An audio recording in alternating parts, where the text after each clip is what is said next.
investigate a reported disturbance at Acer Plaza? 10-4 dispatcher, verify address.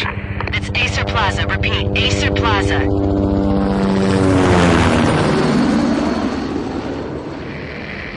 Shots fired on the rooftop. An assault in progress at Acer Plaza. Repeat, an assault in progress.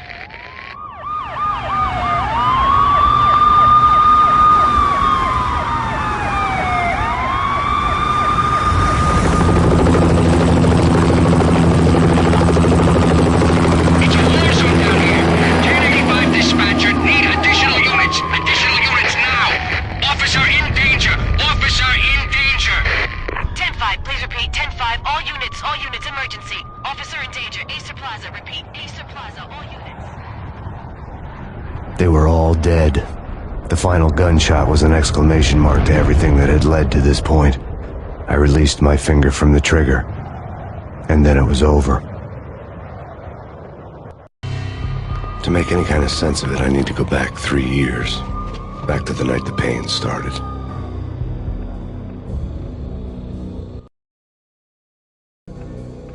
I was still on the force back then. NYPD, Manhattan, Midtown North Precinct, Hell's Kitchen. So when are you coming to work for me, Detective Payne? You'd make me work undercover in some hellhole. Sorry, Alex. Michelle and the baby come first. See? My last smoke. It's bad for the baby. That's you, Max. A regular Boy Scout. See, Alex? Still on for poker Thursday night, right? Like taking candy from a baby. Life was good. Sun setting on a sweet summer's day. The smell of freshly mowed lawns. The sounds of children playing. A house across the river on the Jersey side. Beautiful wife and a baby girl. The American dream come true. Honey, I'm home. But dreams have a nasty habit of going bad when you're not looking. The sun went down with practiced bravado. Twilight crawled across the sky, laden with foreboding.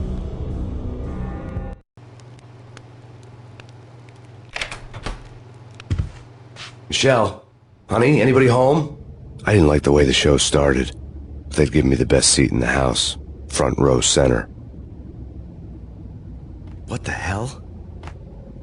Something ugly had been tattooed on the wall, a map of things to come.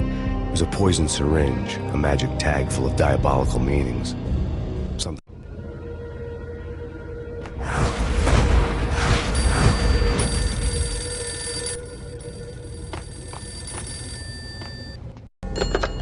Listen, someone's broken into my house. Call 911. Is this the Payne residence?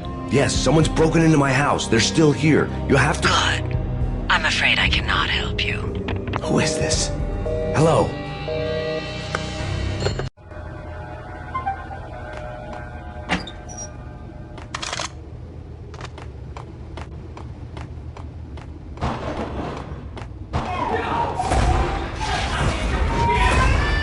Michelle!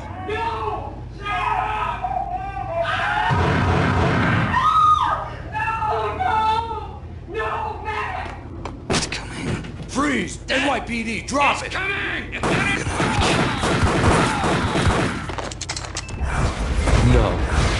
No, please God, no.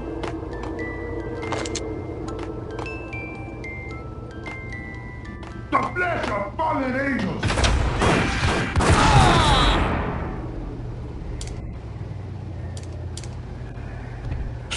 No, God, no, please, Michelle. Oh, baby.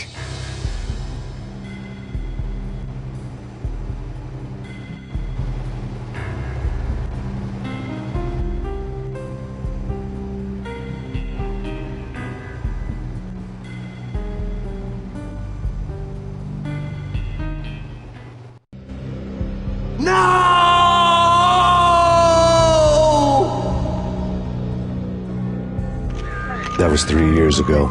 Everything ripped apart in a New York minute. The killer junkies had been high on a previously unknown designer drug, Valkyr, V. After the funeral, I told Alex I'd be transferring to the DEA. It took us 3 long years to get a break in the Valkyr case. Then, finally, 2 months ago, a dime dropper tipped us off that Jack Lupino, a mob boss in the Punchinello crime family, was trafficking. I went undercover, infiltrated the worst mafia family in New York. I came in from the cold and the dark. Outside the city was a cruel monster. I've been slowly working my way from the small time to the big fish, trying to get to the source of the drug. Alex and BB were my only contacts in the DEA, the only ones in this decrepit city who knew I was down here. BB here. Something urgent has come up with Jack Lapino. You need to meet with Alex immediately at the Roscoe Street station. I hadn't had a face-to-face with Alex since I'd gone undercover. Outside, the mercury was falling fast. It was colder than the devil's heart, raining ice pitchforks as if the heavens were ready to fall. Everyone was running for shelter like there was no tomorrow. It didn't get any better when I got to the subway.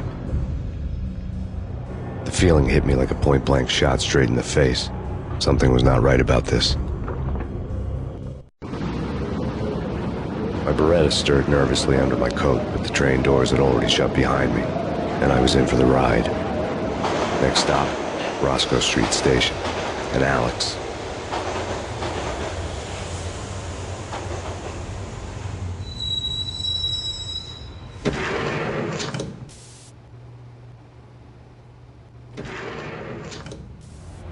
The station was drenched in gloom. Alex was a ghost, nowhere to be seen. I'd have to look for him.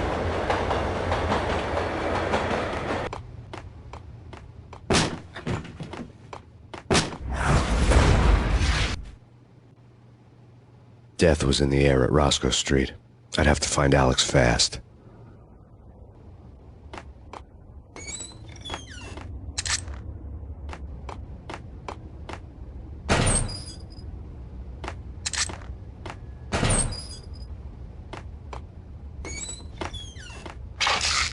Pills would hold the pain back for a while.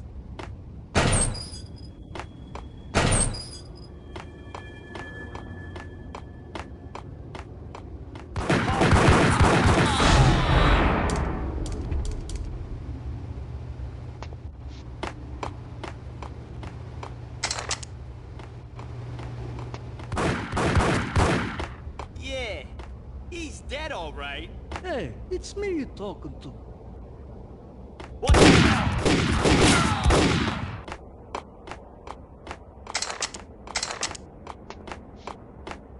Yo, guys. Yo, guys. Yo!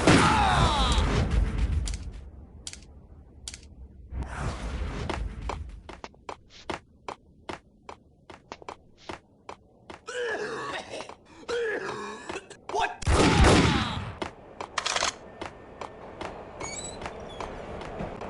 Sure.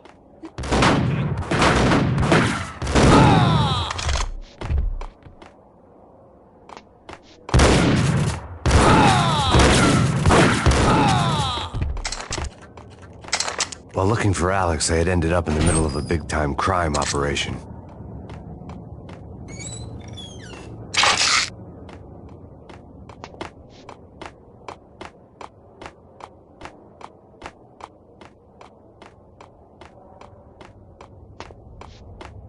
This.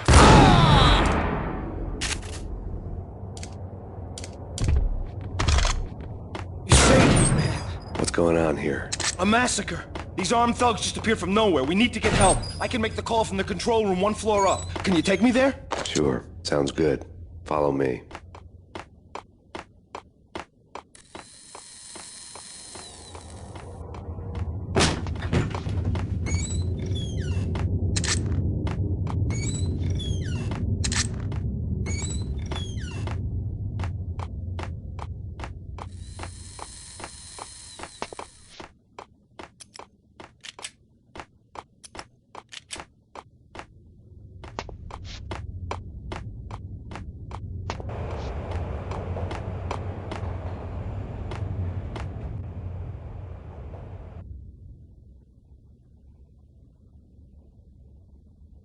Home free. This way.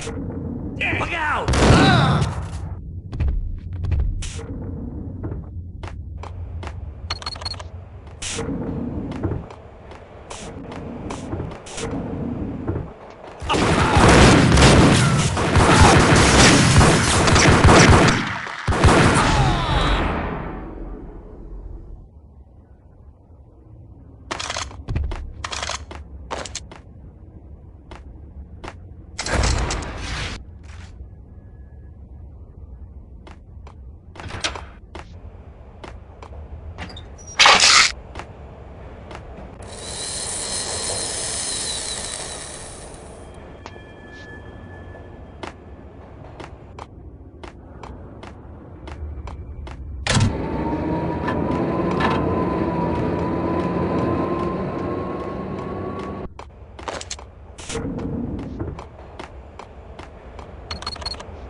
The train lit up like a Christmas tree.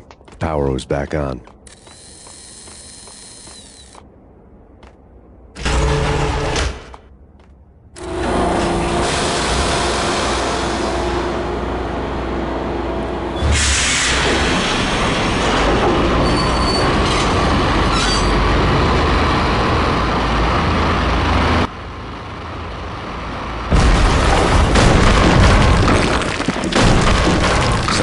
Being subtle.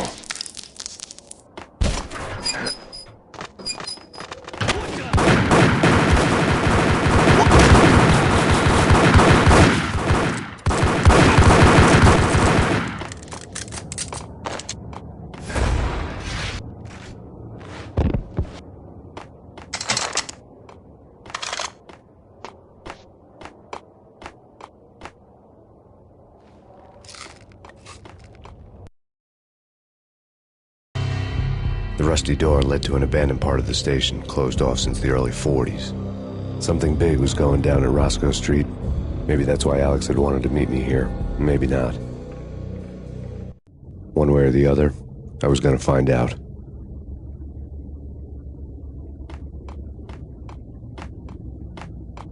Did you hear something? What?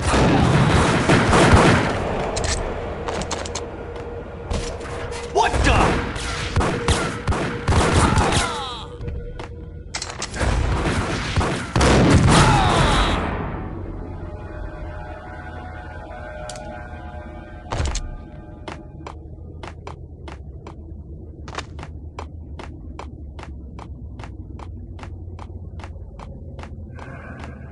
Like Lapino. Now that's spooky. Jack Lapino. Yeah, spooky.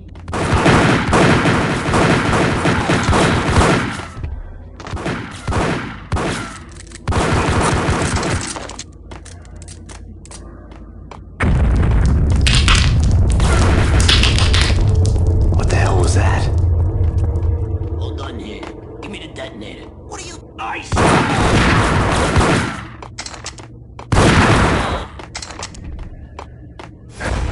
Hold it!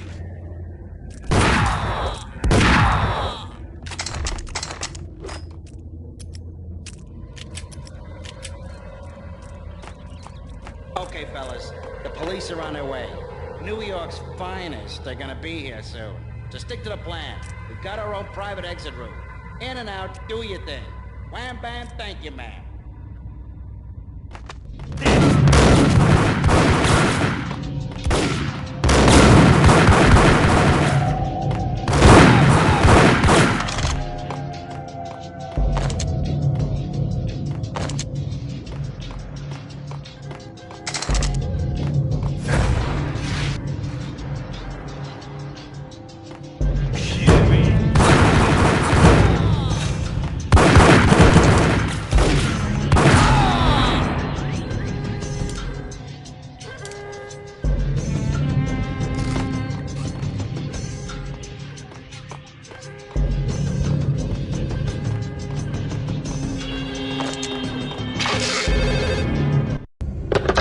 We come to you now live from the crime scene.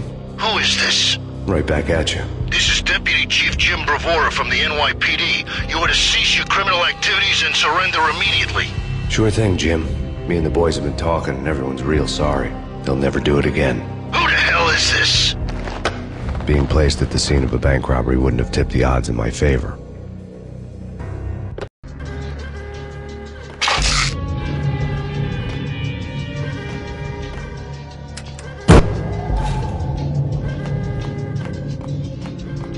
The bank robber's score lay on the table.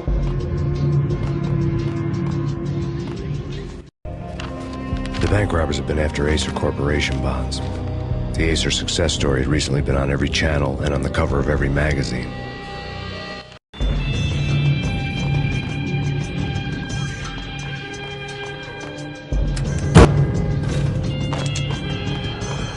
The bank robbers had left their tools on the table.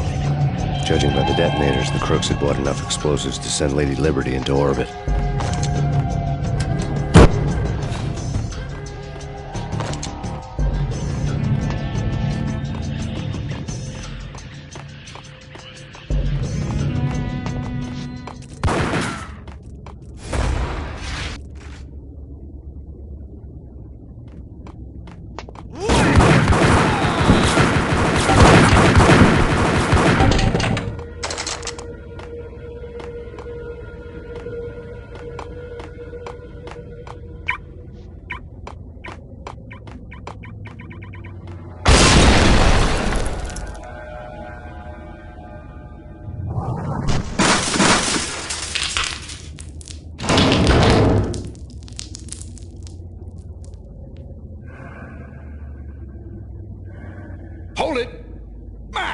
Jesus, you almost gave me a heart attack. I nearly shot you.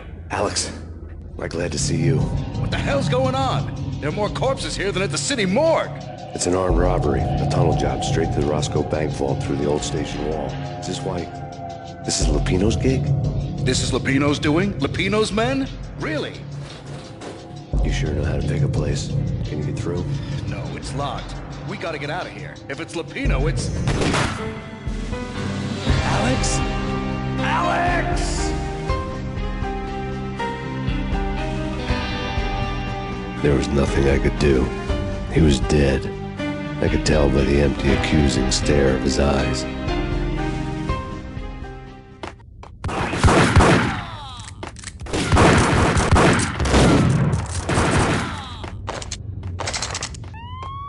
Let's get the hell out of here!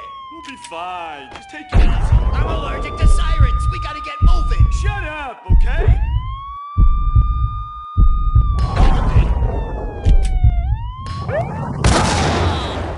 Whack!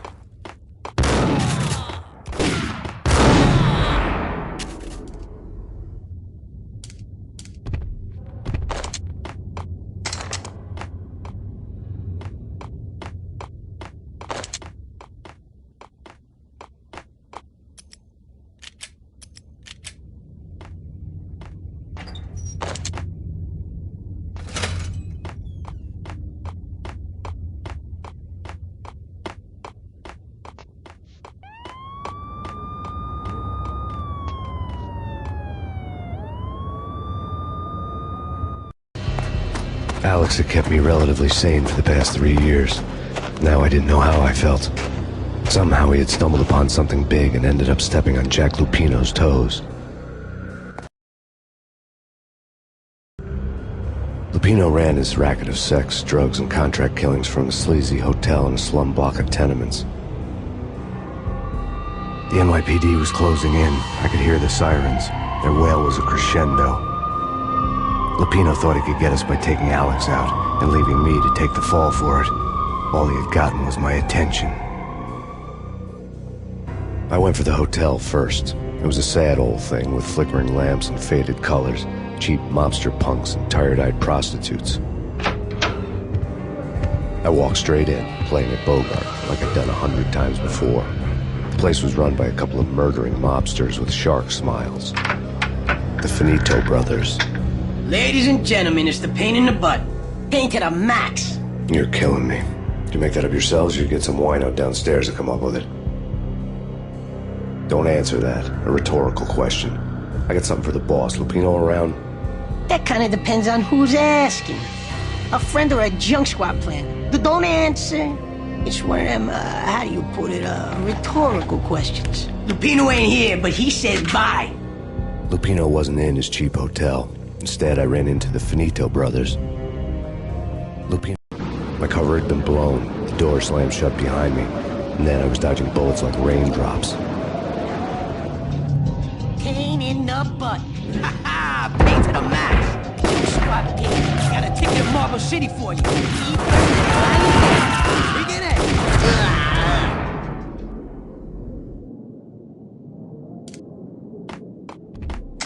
A letter on the desk caught my eye. Bosses! Everything all right? Bosses! Joey, Virgilio, you're right in there? They're not answering. Call the others. Tell them to come. I had met Lupino only once. The gangster ran all his rackets through his right-hand man, Vinny Gagniti. Gagniti was a high-strung whiner on the verge of breaking apart, like an overamped Energizer bunny. He had the brains to run the business, but he lacked the balls, always falling short, taking his frustration out on underage addicts and call girls. The V deal goes down at your hotel. Jack's exact words, quote, Vinny, you're in charge of this one, unquote. Rico Muerte's coming to see it through. Anything goes wrong and everybody's gonna get dead. Goes double for you. Treat this guy real good. Anything he wants, you give him. Don't screw this up or you're finito, finitos. A V deal meant added security, locked doors, and lots of nervous thugs with itchy trigger fingers. I'd seen nothing coming in, but that didn't mean it hadn't been there.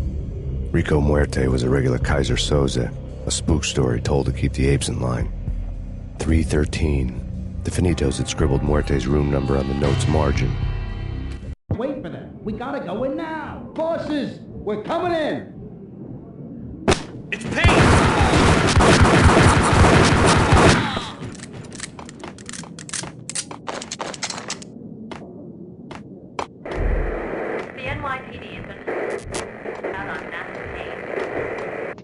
In his press conference today, the mayor stated that Valkyr represents a clear danger to New York and called for drastic actions to eliminate the problem.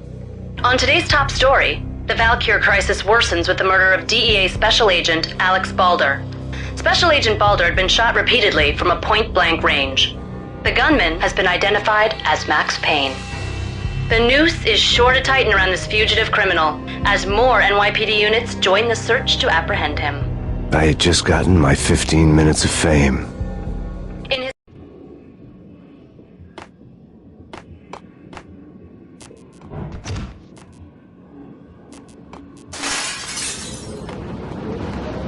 Yeah, something's wrong with the bosses.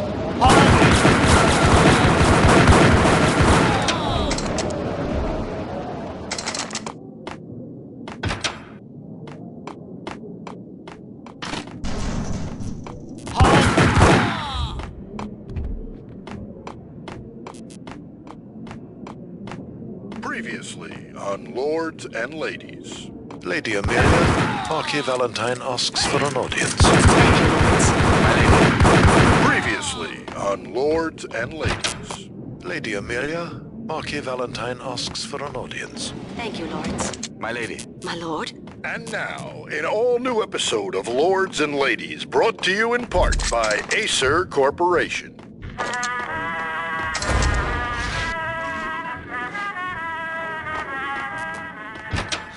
My lady. V-head junkies could go off without a warning. I had to be careful. My lord, there is? Indeed, my lady, there is. Payne! From the very upon that distant there has been sunlight in the autumn leaves blazing like the colors of your hair. Oh, my lord, you should not speak so. But my lady, I must. My lord, no, I forbid you. This cannot be, this must not be. On Lords and Previously on Lords and Ladies. Lady Amelia, Marquis Valentine asks for an audience. Thank you, Lords. My lady. My lord. And now, an all-new episode of Lords and Ladies, brought to you in part by Acer Corporation. Tonight, the city's fight against the nightmare drug Valkyr took a turn for the worse, as DEA Special Agent Alex Balder was found brutally slain at the Roscoe Street subway station. A suspect was seen leaving the site only moments after the shots had been fired, and the NYPD is currently in pursuit of Max Payne, a repeated felon believed to be armed and extremely dangerous. And now the weather. The worst winter storm in recorded history continues to pound the city.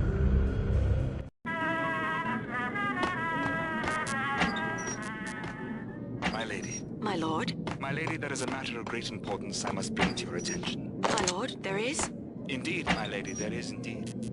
From the very first moment we met, upon that distant forest path, there has been sunlight in the autumn leaves blazing like the colors of your hair. Oh, my lord, you should not speak so. But my lady, I must. My lord, no, I forbid you. This cannot be, this must... Whack the sucker!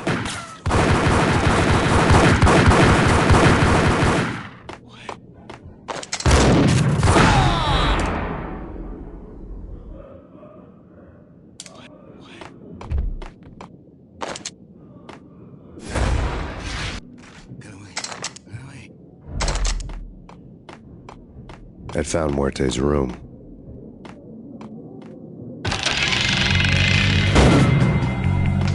Muerte had received a letter.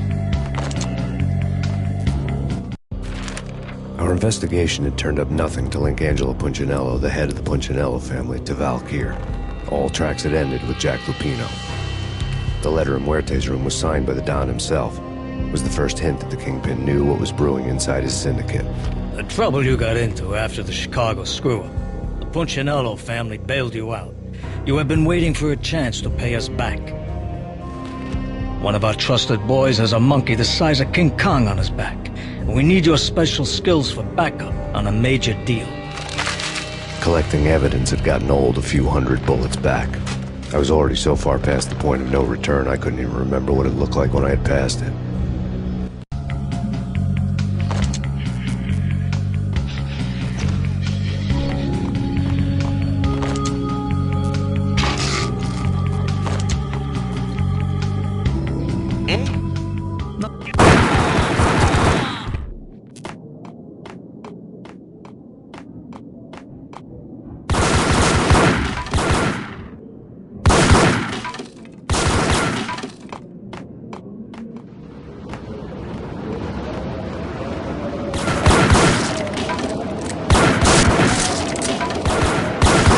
I didn't want to know what had happened here. It was not a pretty sight.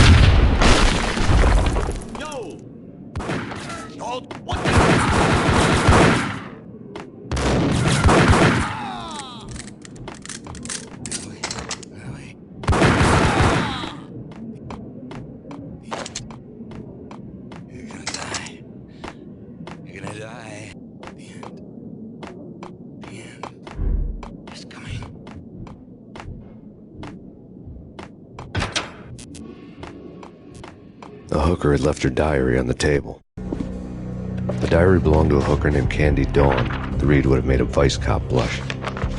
Had talks with the mystery hag over the phone again.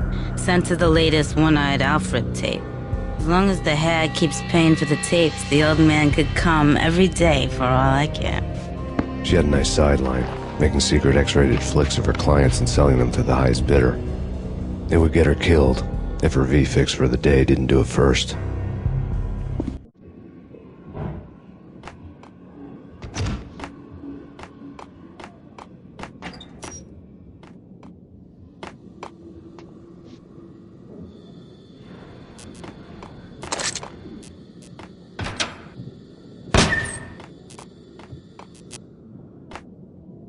Yo! It's him! Go get him! No, wait! You go get him!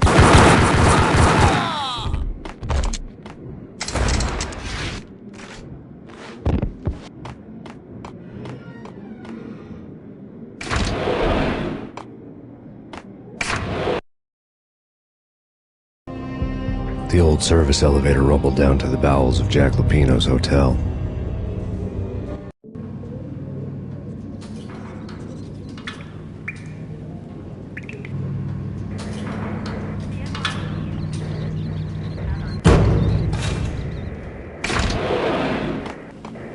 It was freaking crazy!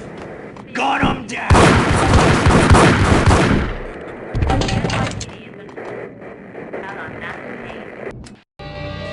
A winter storm warning is in effect in the whole tri-state area, as both freezing rain and heavy snowfall continue. Many roadways are already closed, and people are advised to stay indoors. The severe blizzard has ravaged New York for 3 days now, with no end in sight. We'd been snowed from the start in the Valkyr case. The forecast said there was plenty more where that had come from. But the snowbound city was on my side. Less chance of innocent bystanders getting caught in the crossfire.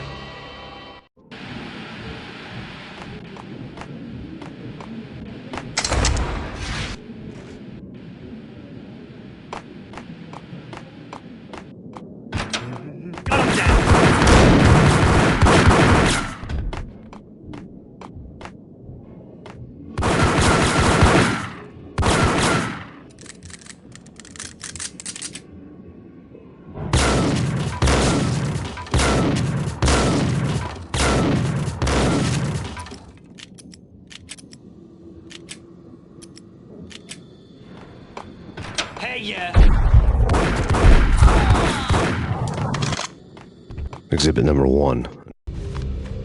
A dead man tied to a chair lay on the boiler room floor. Captain Baseball Bat Boy has an unbeatable track record in superhero death matches. But a 6-pack of root beer gets me every time. The murder weapon was a baseball bat, now lying in a pool of drying blood next to a newspaper folded open on a Captain Baseball Bat Boy comic strip. Take vampire movies. Why are they always set in LA or Mexico? They can't even get a tan. If I was a bloodsucker, I'd move to the North Pole. Winter's one long night. Yeah, and what would you eat?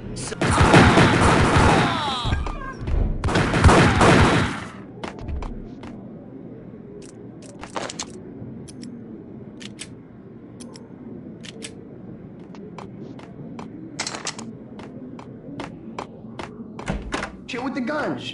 Trust me, you don't want to piss Muerte off. Gentlemen, let's do business. Whack the sucker!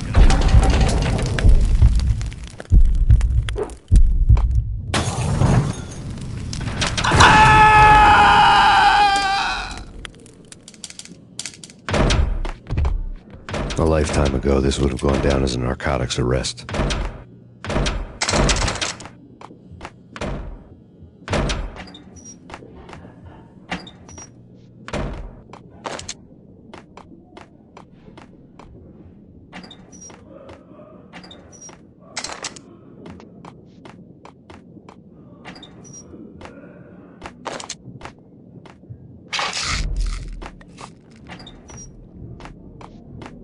There was a key on the table.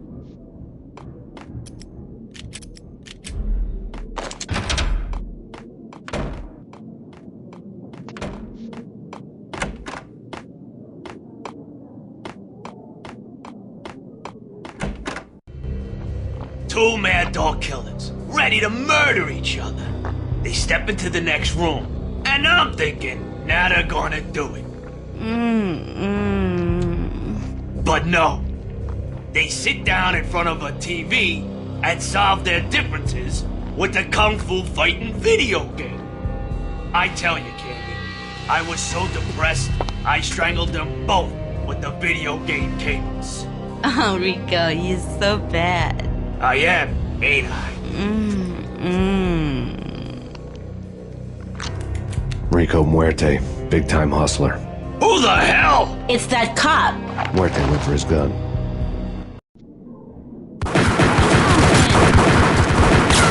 It's Payne.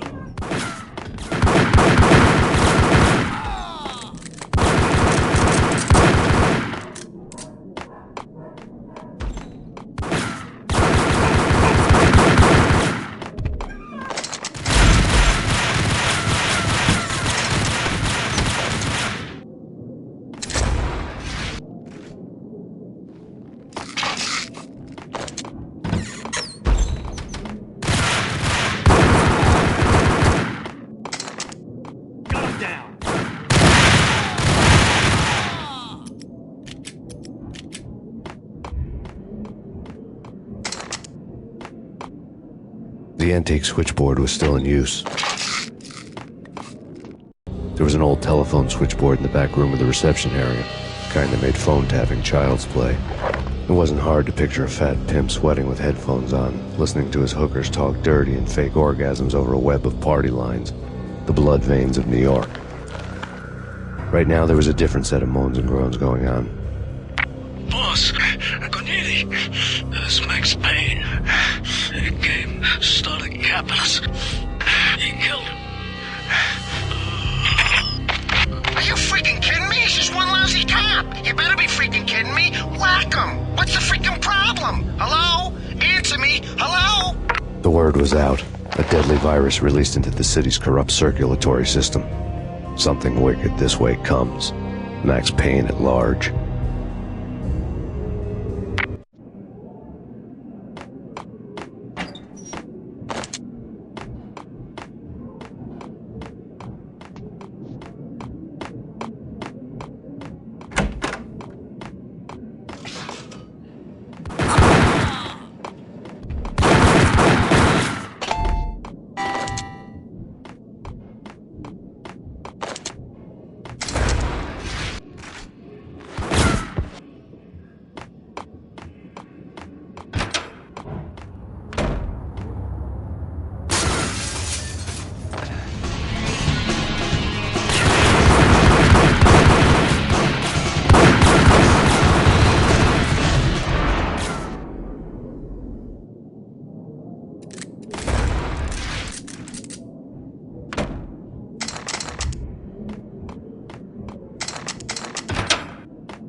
Turn around, walk away, blow town. That would have been the smart thing to do. Guess I wasn't that smart. Lupino's tenement buildings were a seedy hangout for all kinds of sleaze. A liquor store, a pawn shop, a laundromat full of mobster bookies and loan sharks. The list went on. The how and why of it was a mystery to me, but they knew I was a cop. They knew I was coming, and they were going to get real trigger-happy about it. I got to see Lupino's hangout all lit up. A bomb went off, turning snow into liquid gold. A pillar of fire lifted the remains of a car straight up into the air.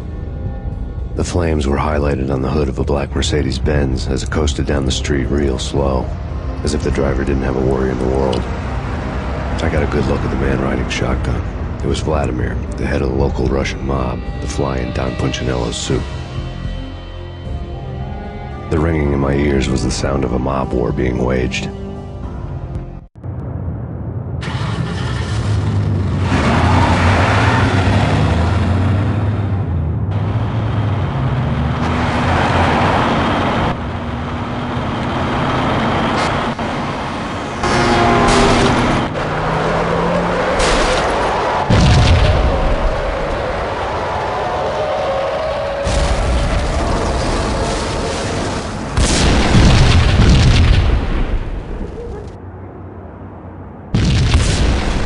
Exploded inside the closest slum building. It was a lucky break. The goons inside were spooked, but luck always came with a price tag. More bombs could still be ticking inside, and the cops would already be on their way.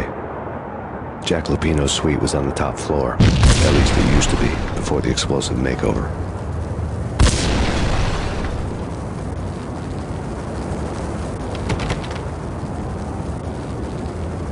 I don't know, man. I don't know about that.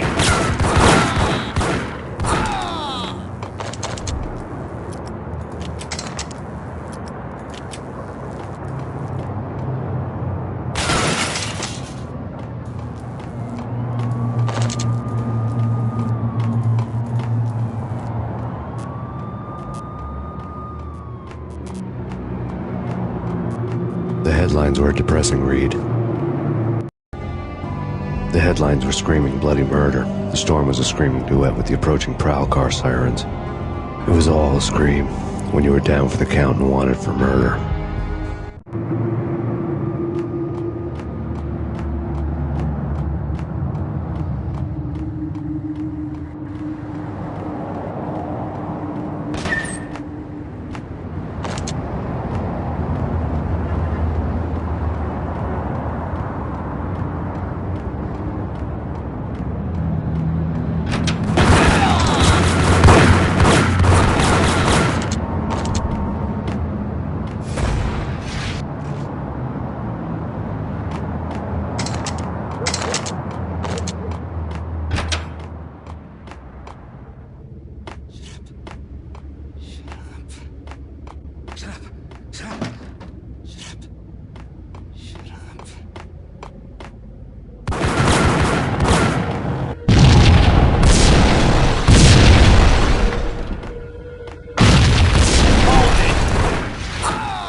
The whole building was rigged with explosives.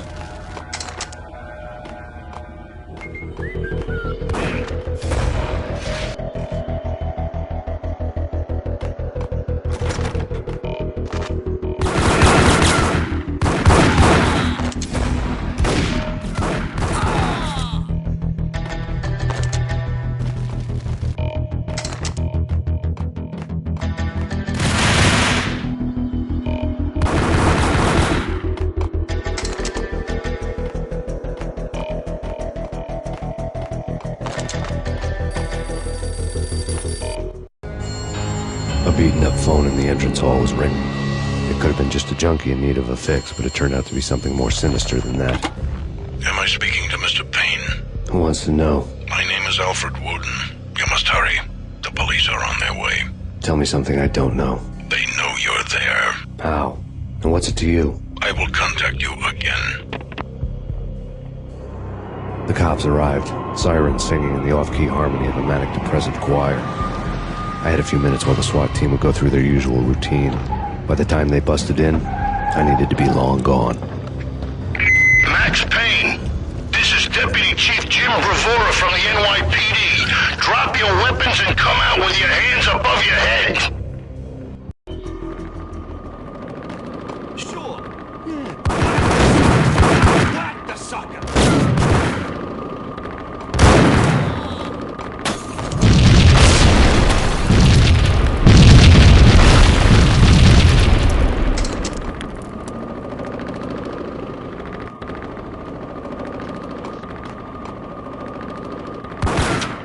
Someone had left a letter on it. There was a key on the shelf.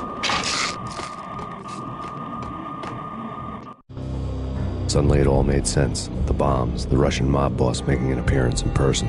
Gagniti was his usual self, all talk and no walk. After our hit, the Russian has only a couple of guns left and they can be bought. There's no freaking way he has the guts to try anything after that. As it turned out, the Russian had plenty of guts. One thing you could count on, you push a man too far and sooner or later he'd start pushing back. Hold it right there. Max Payne, this is your final warning. Surrender. Stop it!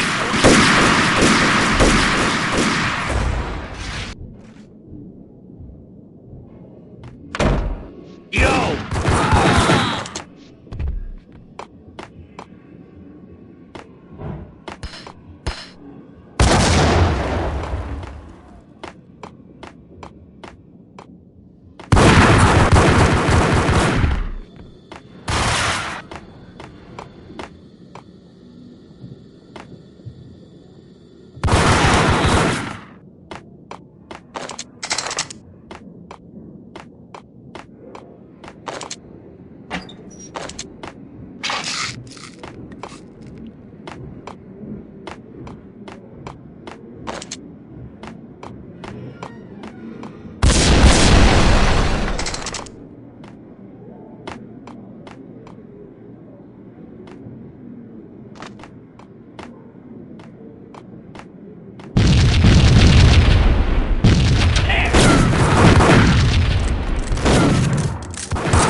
The bombs had destroyed all the stairs up to Lupino's office.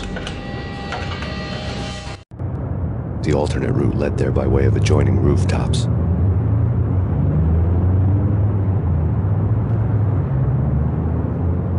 It's never been this cold. Never ever. It's like the sky's falling. Yes, sir. It's the end of the world as we know it. And I don't feel fine. I don't feel anything. Not a thing. To get to the roof, I'd need to get to the elevator through the locked door up ahead.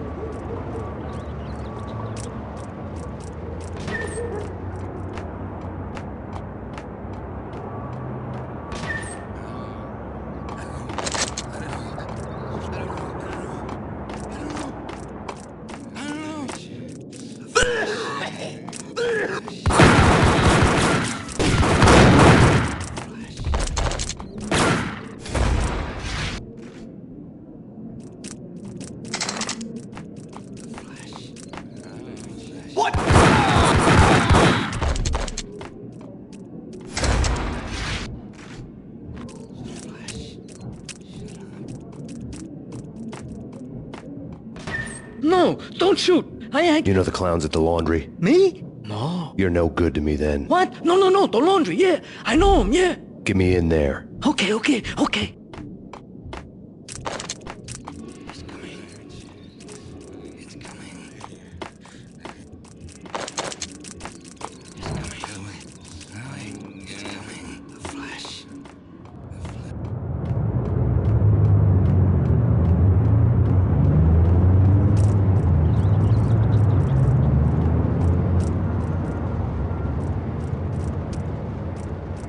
It's me. Open up. Let me in, quick. Not so fast. The password. John who? Come on. Okay, John Woo. All right. Come right in. It's a trap! It's Payne! There he is!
New York City is in crisis tonight, with reports of Valkyr-related gang war in the streets of the Bronx. Apparently, Max Payne, wanted for questioning in connection with the slaying of a DEA special agent earlier tonight, is waging a one-man war against his former partners in crime. Among the list of casualties so far are notorious mafia members Joey and Virgilio Finito, as well as Rico Muerte, himself a fugitive from the law, and a suspect for several murders in the Chicago area. The NYPD has been placed on full alert. A citywide APB has been put out on Max Payne. Deputy Chief Jim Bravura has promised to take whatever steps necessary to bring him to justice. What those steps may be remains to be seen. For NYCNN TV News, this is Kira Silver. What the hell?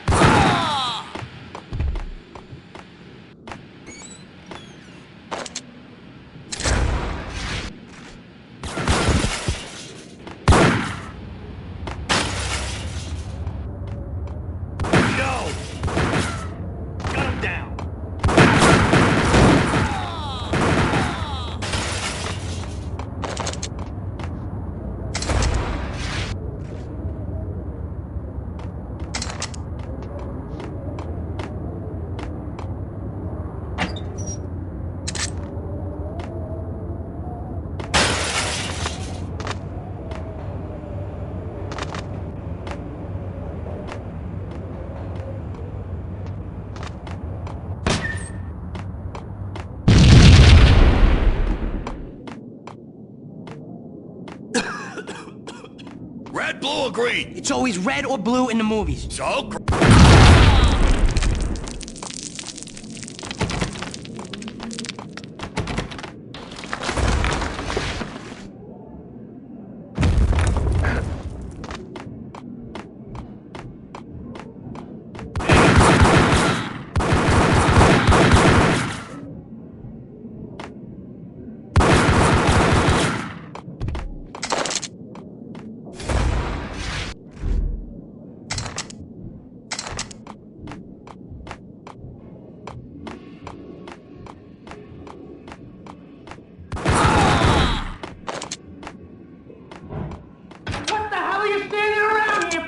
They're bombing us! What are you doing? You're doing nothing!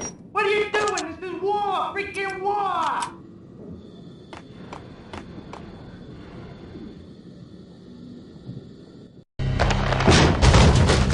Vinny Gognitti, just the man I've been killing to see. Payne? Freaking Fed! I knew from day one there was something screwy about you. What do you think you're doing? You're a freaking cop. You ain't got squad on us. You can't just come in here waving your piece like it meant something. Yeah! Oh my God! Oh God, you shot me! Ah! You're dead, Payne! And what the hell are you waiting for, you apes? Kill him! Kill him! With pleasure, boss. Gognitti bailed. I made like Chow Yun Fat.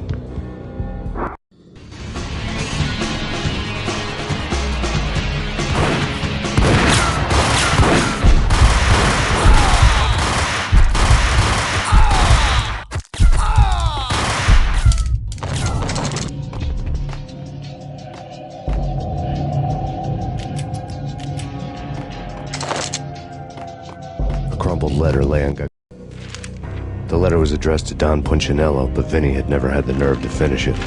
Jack's gone voodoo. Just the other night, he shot Dino because he wanted to see what his brains looked like splattered on the wall. He's a freaking mad dog. We're running out of men and business fast. Gognitti had been living in mortal fear of his boss. Jack Lupino was a psycho.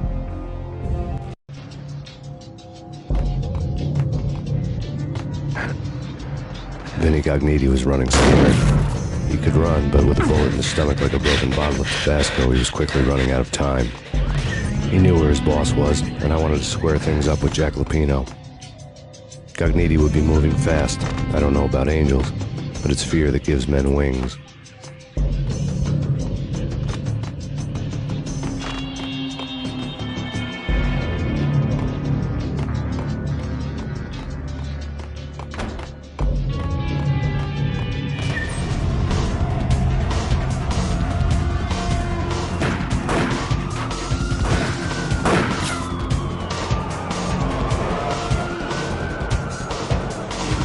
Gognitti hitched a ride.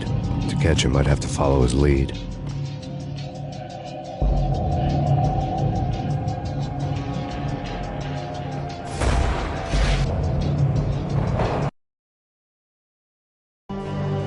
This was my second train ride of the night. The way it started didn't promise anything better than the last one. Freezing wind tearing at my face like sandpaper and razors, ice hard and slick under my hands and feet. And somewhere in the background, the wail of sirens, the city howling after me.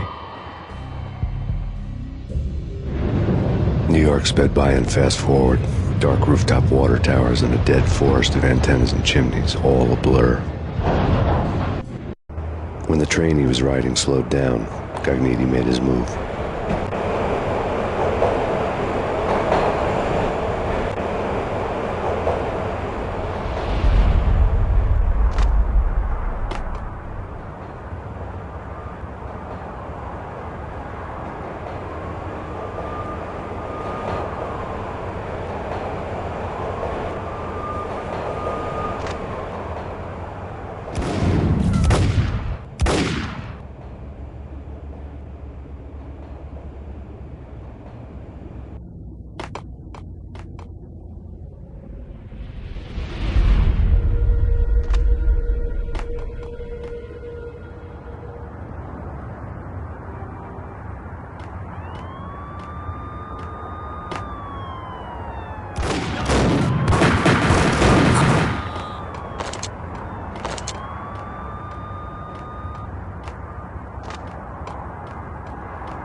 It's Payne! He's coming down the stairs! Shoot the bastard!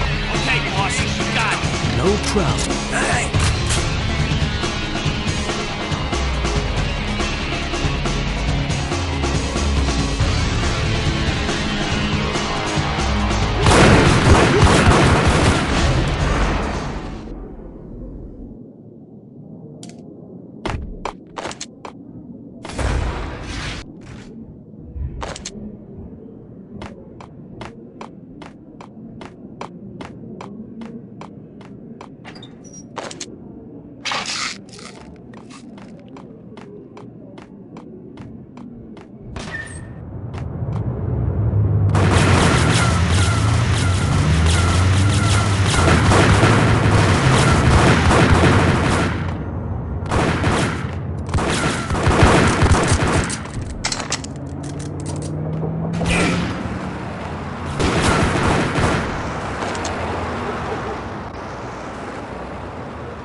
Payne has nowhere left to go. We are very close to capturing him. You'll get a full statement then. Right now, I've got better things to do, ma'am. That was Deputy Chief Jim Bravura from the NYPD with no further comment at this time. Apart from his suspicious food habits, I figured Bravura to be one of the good guys. Fate had just dropped us on different sides in this. But when it came to capturing me, he was way out of his league. I had already ditched the cops a couple of rooftops back. For now.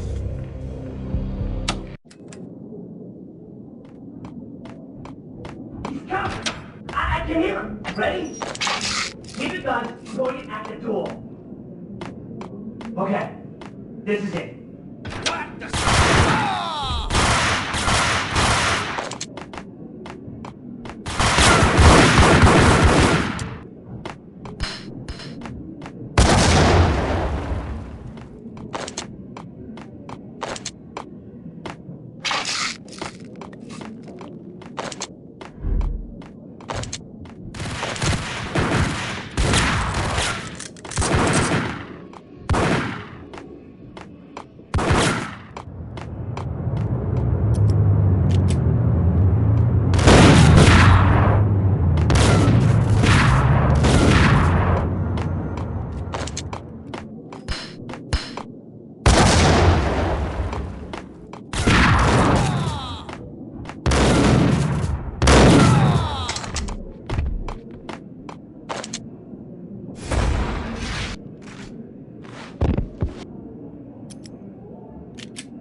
God damn it! Payne! I'll kill you, you lousy freaking cop!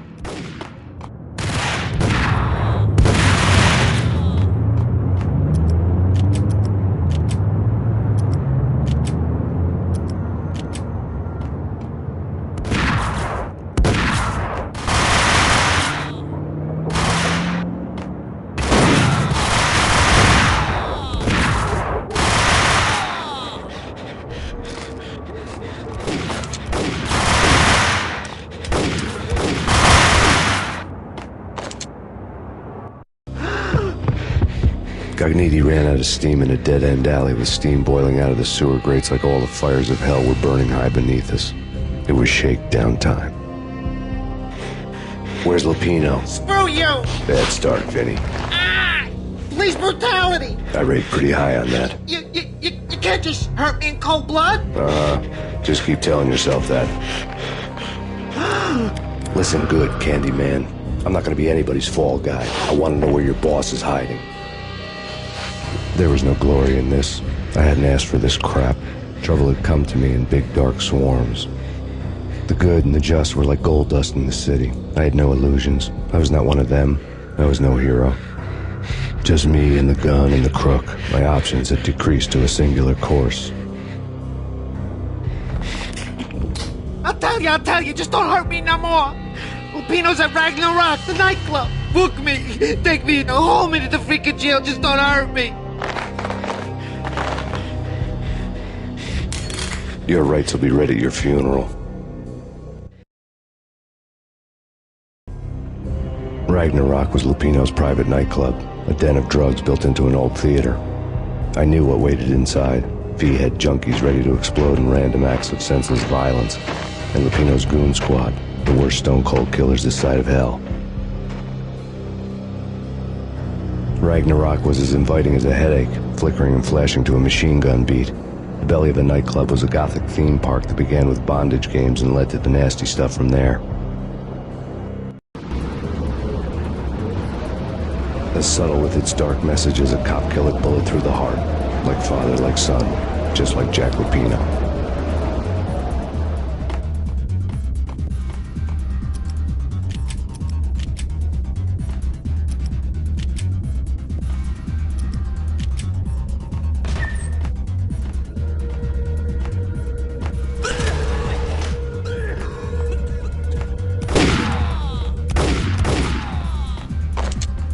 Had never been a bestseller. Given the setting, I was surprised to find that somebody had been passing time reading. The paperback was entitled The Age of Murder and Storm. The blurb on the back mentioned Norse mythos and Ragnarok. The end of a Viking world with a terrible winter that covered the earth in ice, when vile crimes were rampant and all humanity lost. I could see how somebody impressionable might get it into their head that we were at the end of time. I was also beginning to see what the nightclub and its owner were all about.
On the occult had been...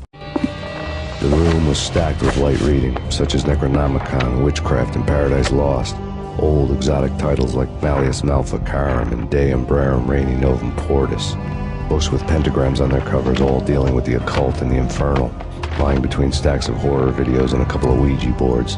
The only thing I could take seriously was the thought of Lupino taking it seriously. He had been spending a lot of time getting intimate with the guy downstairs.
The backstage area led to Lupino's inner sanctum.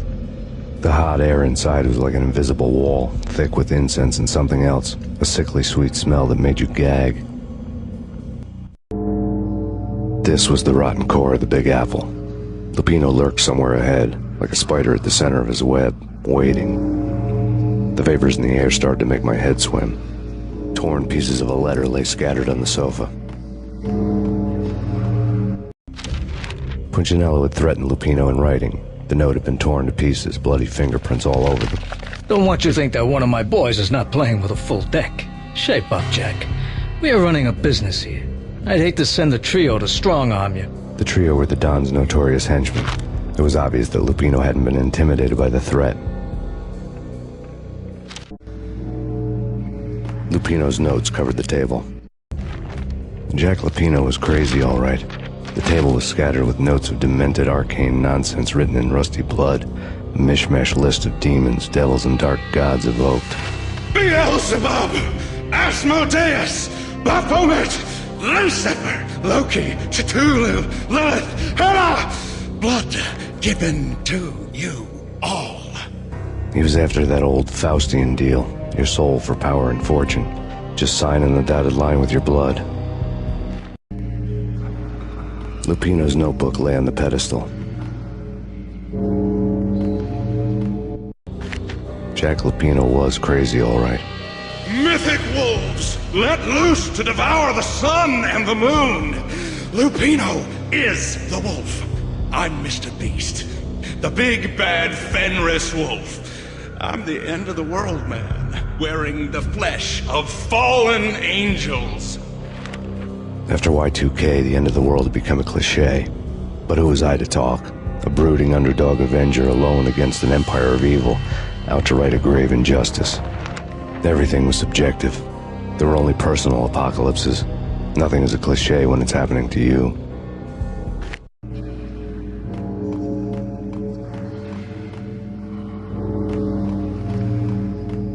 The flesh of fallen angels! Come to me all! Astaroth, Beelzebub, Asmodeus, Baphomet, Lucifer, Loki, Satan, Cthulhu, Lilith, Hera!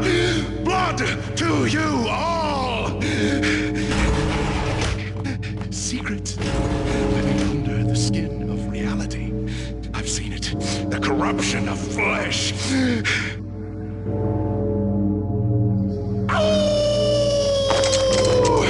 I'm the wolf, yeah! I am the wolf! It's close. It's coming. You have come. A witness to the end of time. It's now! I will rise to her side! I don't need the words! I'm beyond the words!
I had known there'd have to be a catch in it somewhere, and this one was the Empire State Building of catches.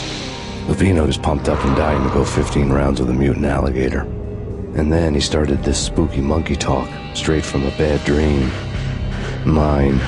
I have tasted the flesh of fallen angels. I've tasted the devil's green blood. It runs in my veins. I've seen beyond the world of skin, the architecture of blood and bow and arrow. Death is coming! She is coming, and hell follows with her. This is the twilight winter. I am ready to be her son. Her time is now, and all who stand in her way must die!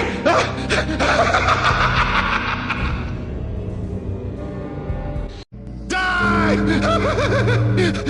You'll die! You'll die! Now! All die!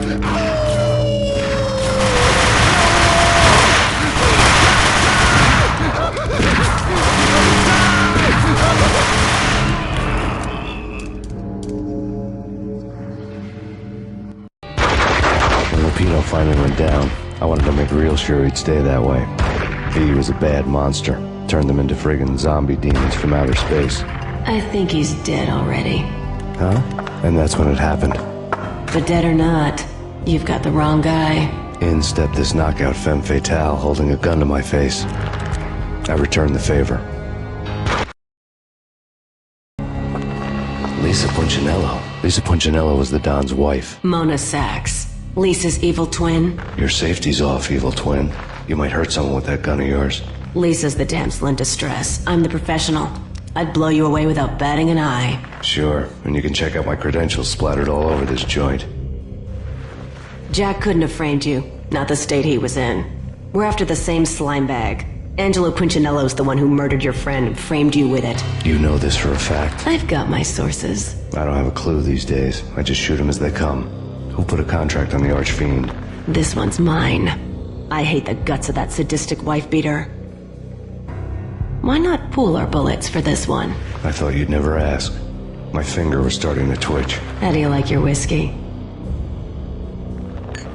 I'm easy, as long as you don't try to slip me a Mickey. You're a real angel, Max. It was good stuff. Tasted sweet as honey going down. Nothing personal. Can't risk you going berserk and getting Lisa killed.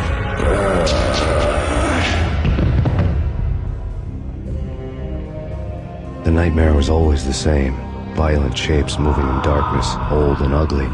The killer's mad laughter was a riddle filled with wicked innuendo.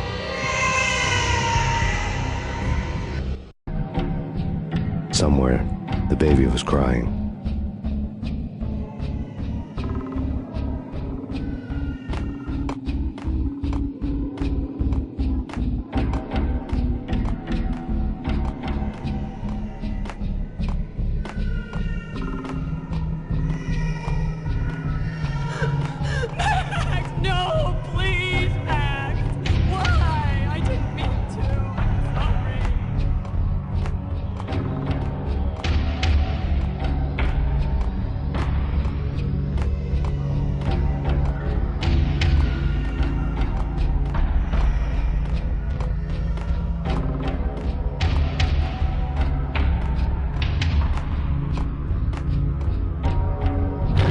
Should have known it when we found you snoring next to Lupino's corpse.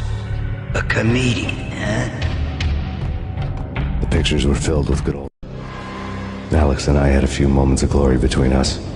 Crime-fighting comrades, the best in NYPD DEA collaborative team. Good-hearted macho bullshit like that. I would have given anything to have him here as my backup.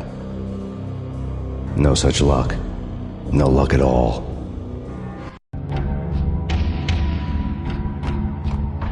Michelle looked at me from the photo. The Payne family. Happiness captured in a Polaroid moment. I had thought it would last forever. Till death do us part. I didn't want to think about it. As long as I didn't, it could never happen. But I had broken my own rule. The thought had already slipped in.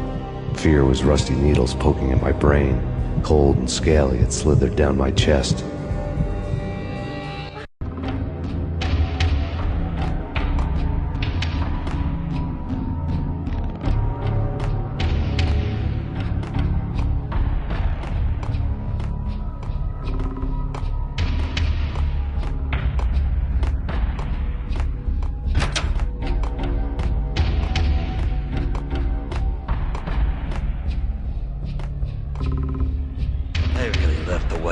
cartoons. Captain Baseball Bat Boy is my favorite.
No. No, no, please, God, no.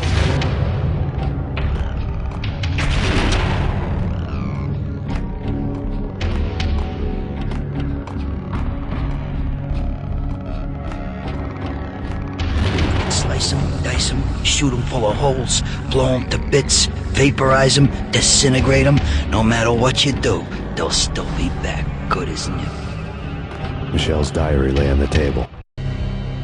Michelle was working part-time in the district attorney's office. Her diary was open on today's entry, her handwriting all pretty curves. An army dossier found its way to my desk yesterday. Valhalla? Isn't that a Norse myth? Something about Vikings? I tried to tell Max about it, but he was busy, that cute frown on his brow. Guess it's nothing, just a mix-up at the courier service. From now on, I would always find time for her. It was a hollow promise. Too little, too late.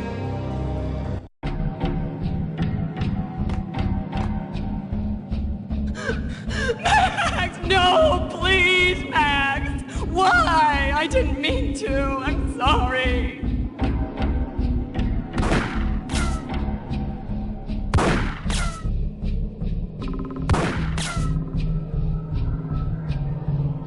Murderer! You killed her! Nothing like that ever happens in the real world.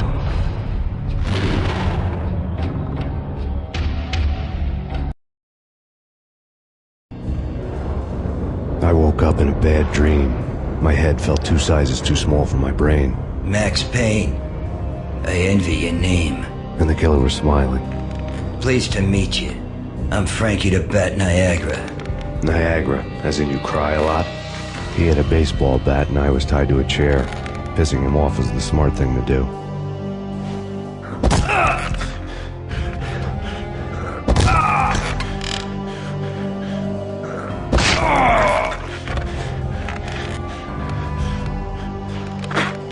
Nothing wrong with a little laugh now and then. Take me, for example. I love to watch cartoons. Cartoon violence is a fascinating thing. Let's take a break. I need to take a leak and maybe grab a cold one at the bar. Don't worry. I'll be back to finish this off. And then, it's checkout time. You play, you pay, you bastard. He swaggered out, and the door clanged shut behind him, locks clicking into place. Everyone makes mistakes. Mine hadn't been to crack jokes about the goon with the bat. He'd have cracked my skull regardless.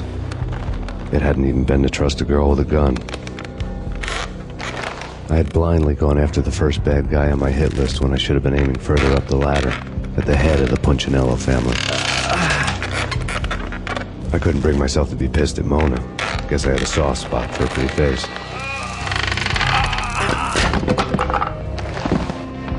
But when somebody decides to play baseball with your head, you tend to get sore. They had dragged me back to the basement of Lupino's hotel. I was beaten, bruised, and blue. I felt like the chair I had broken to get free.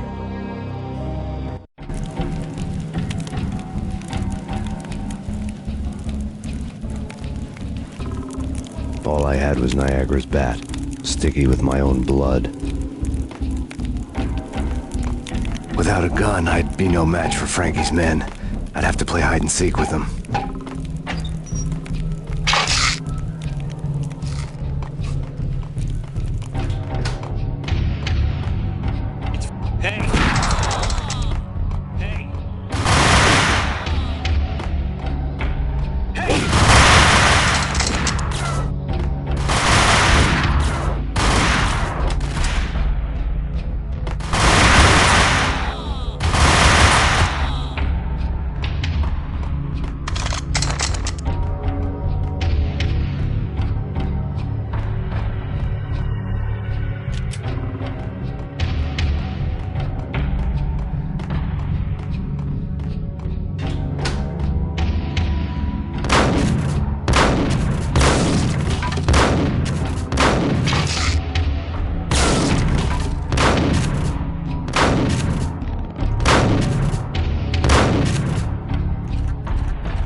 newspaper caption for a murder scene.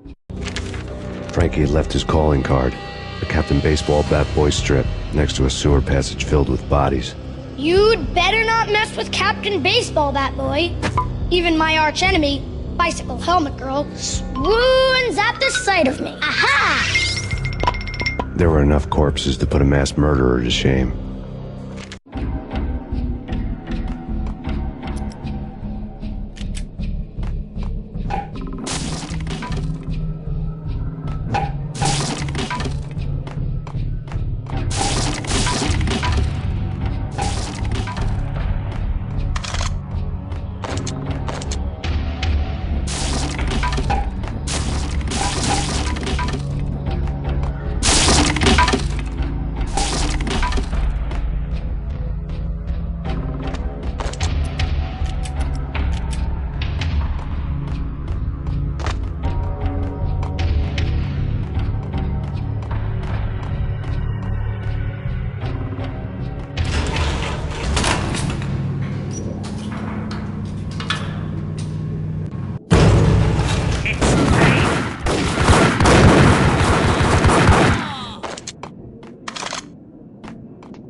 Things were fast going from bad to worse.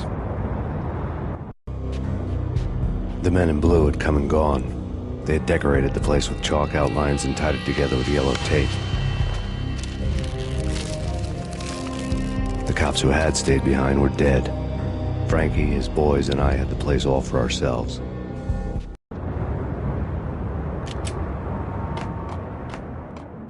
Just forget about it. Just forget about it. Hey, just forget about it. That crazy witch, you should have heard her. She was a real scream when the boys caught her trying to cap the Don. Oh, that's friggin' bad. To the trio? That's even worse than what Frankie's doing to that poor bastard downstairs. She's gonna take a long time to die. The mobster muscle on the phone was talking about Mona. Punchinello's trio were nothing but bad news.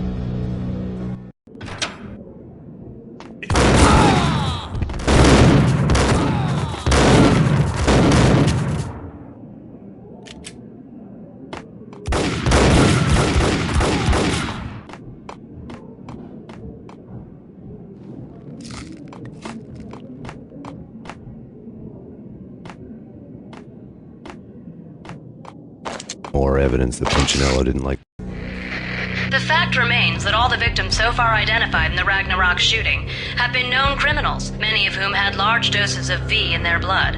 Reliable sources say that Max Payne was also among those killed, although no body has been recovered at this time. Reliable sources. That meant somebody thought the Mafia had me, didn't want the cops snooping around anymore. The body would be delivered to them barely recognizable. Case closed. Don Punchinello had the power to be that reliable source, which was no news. But his news was old news.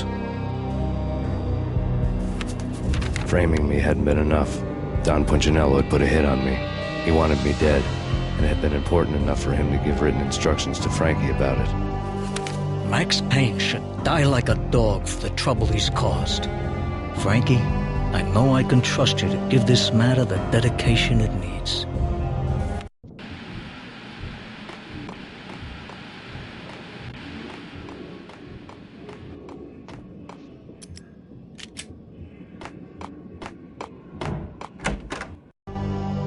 The hotel bar was fast developing quite a history. True to his words, Frankie was there, having a beer. Jesus Christ. How the hell did you get loose? Got bored waiting. Thought, what the hell, we could just as well finish this here. Fine by me. This works out just as well.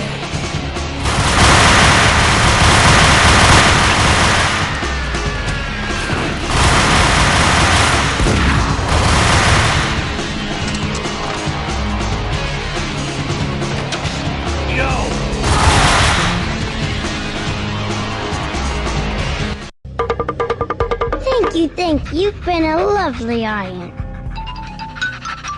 Had enough? I don't play with girls anyway. Unfair! I spotted the tail as soon as I left the hotel. A big black Mercedes. I'd seen the car before. That time it had heralded impressive explosions. Vladimir was back. Bang! You're dead, Max Payne. I might have laughed if I remembered how. What's this supposed to be? Cops and robbers? Look, you want something with me? Get in line. Peace, man. Relax. You know you are a real news item. Armed and dangerous. I am going to make you an offer you can't refuse. I've always wanted to say that. It's a bum rap. I've been framed. Well, that's a moot point. Whatever you did or did not do, I'm sure you had good reason for doing it. Want to hear me out? I'm listening.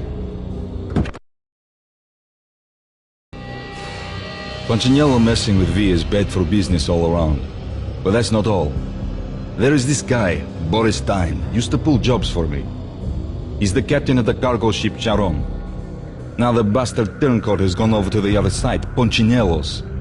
The ship's loaded with high-res hardware, guns, my business. If Punchinello gets hold of that cargo, he's won and I have lost. And you'll have your work cut out for you. If you want to get to Punchinello, you need heavy-duty persuaders. I am just the man to get them for you. Change the ship back under my flag, maybe pop 2 in the Traitor Dime's head while you're at it. You'll get enough guns to start the apocalypse. You in or out? Let's get this show on the road. Vladimir was one of those old-time bad guys with honor and morals, which made him almost one of the good guys. None of us was a saint.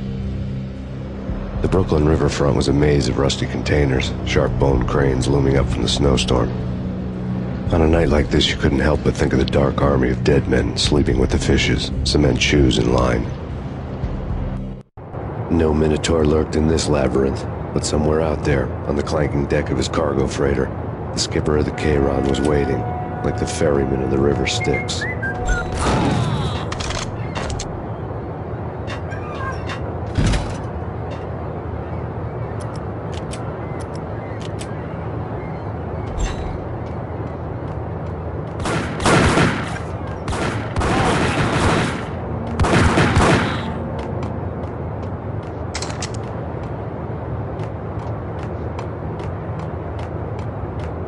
Both of them.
Rico? Rico Muerte?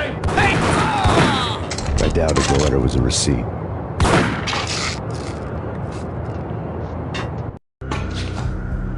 Rico Muerte had come to town to do more than just sort out family troubles. Exhibits number 1, 2, and 3. A briefcase of money, a sniper rifle, and an envelope with one word neatly printed on a folded piece of expensive paper. Mayor. It didn't sound like a mafia contract at all. It was too cold and too to the point.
Found Boris Dime's ship.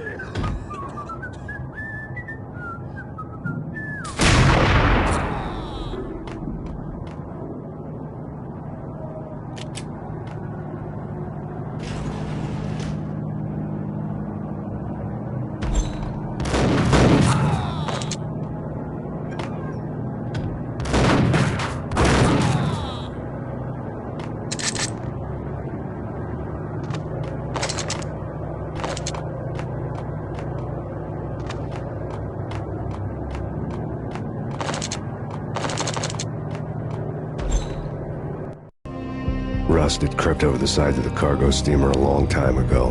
Boris Dime would be on board. I'd have to smoke half of his crew to even get near the gangplank. Guns were probably being kept in the hold, buried amidst the rats and oily water.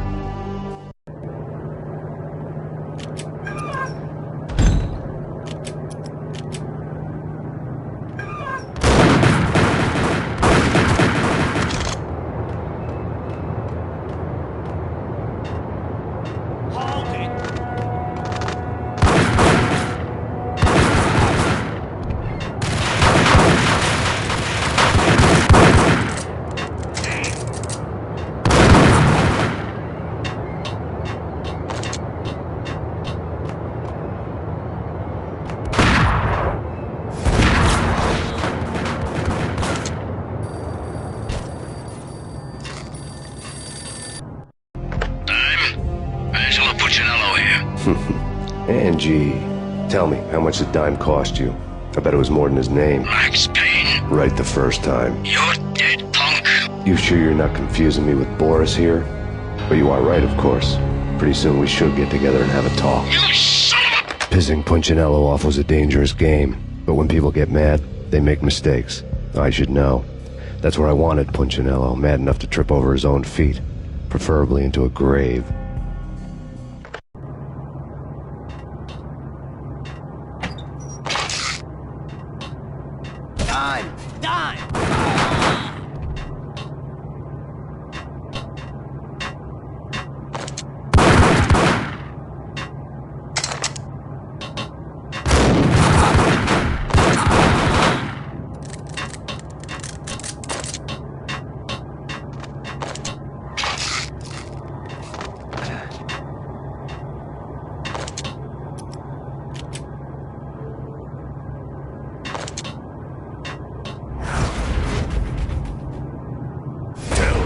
Devil that Dime sent you.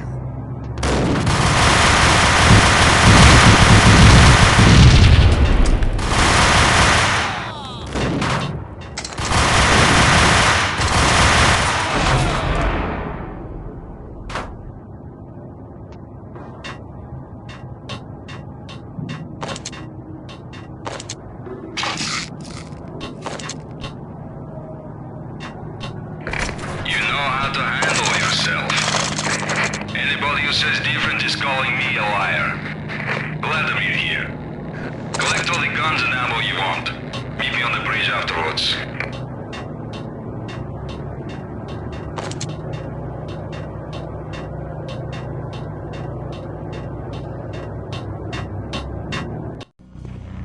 Did you get everything you need? Check. I owe you.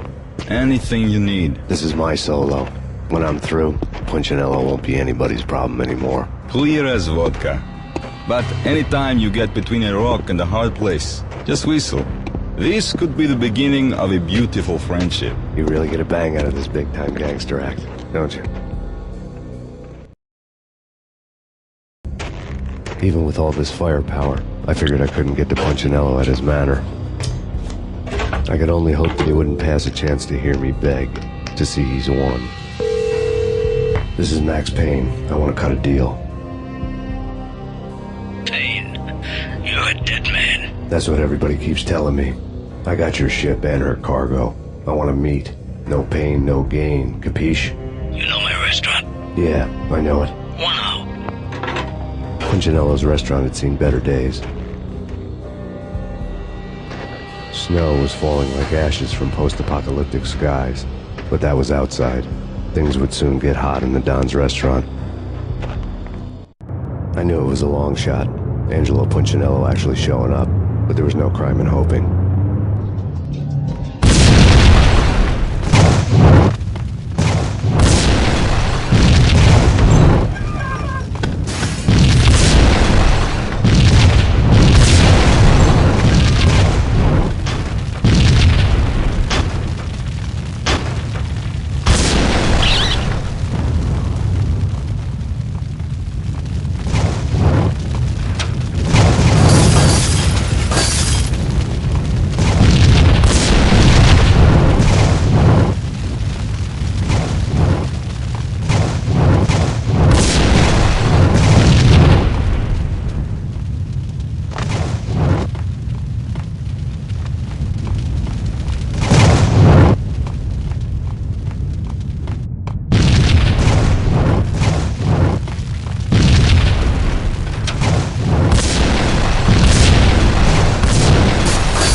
The feeling was mutual.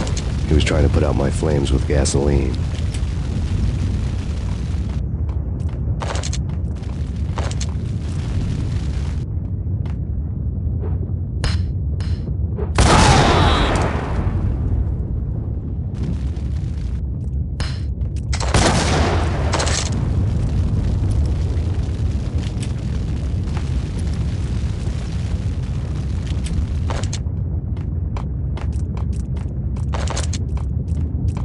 The mobsters have been guarding a real treasure.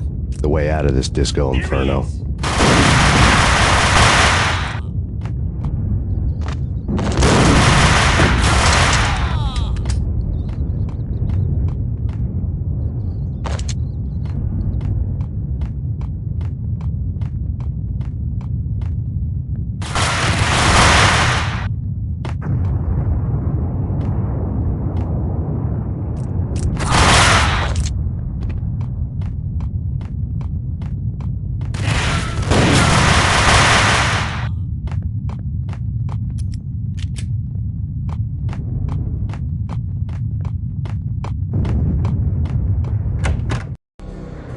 Vlad had seen my smoke signals. The Mercedes was revving to go, almost drowning out the banshee wail of the sirens. You coming? We'll drop you off at the Punchinello Manor. Sounds good to me. When this is over, look me up. I could use a professional like you. I'll keep that in mind.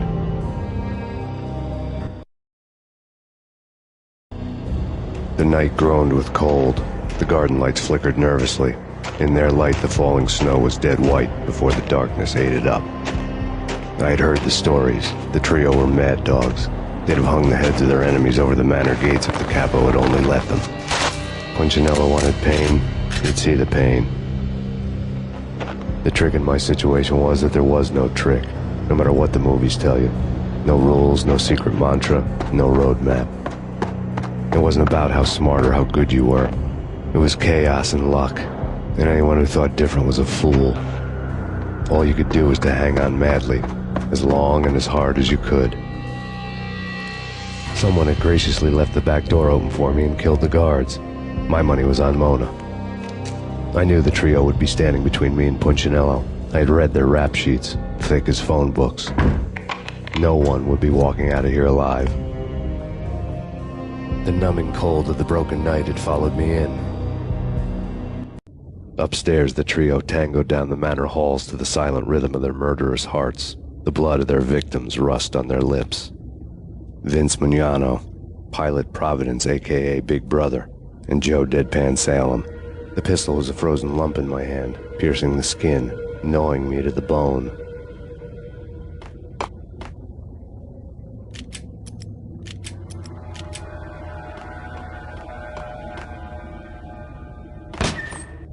In death, the thug... Someone hadn't enjoyed the Don's hospitality. Someone with a flair for the dramatic. Someone who had let herself out of a locked cell and past a couple of armed guards. My thoughts were on Mona again. I could only hope she was a good enough gambler to walk away while she was still winning, before she'd run into the trio.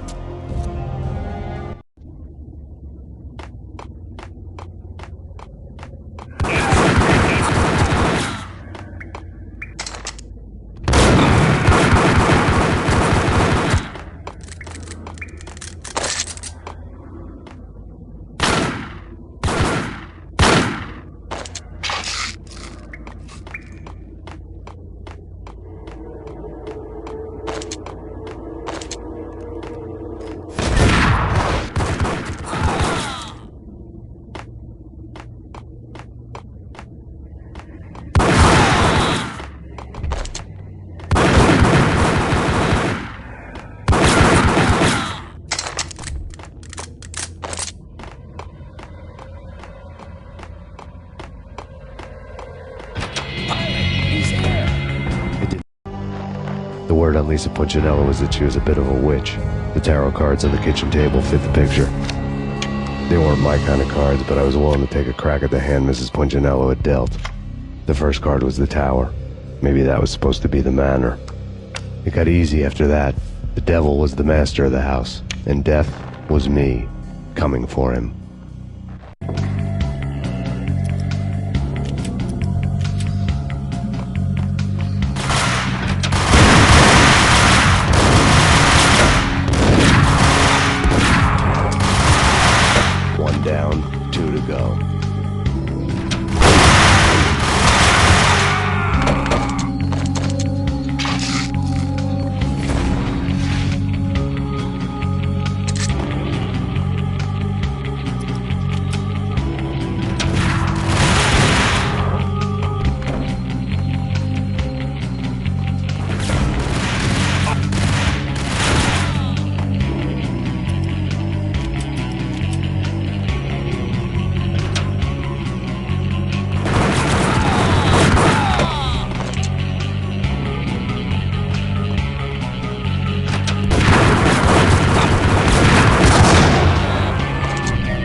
him! This will stop anything. Take cover.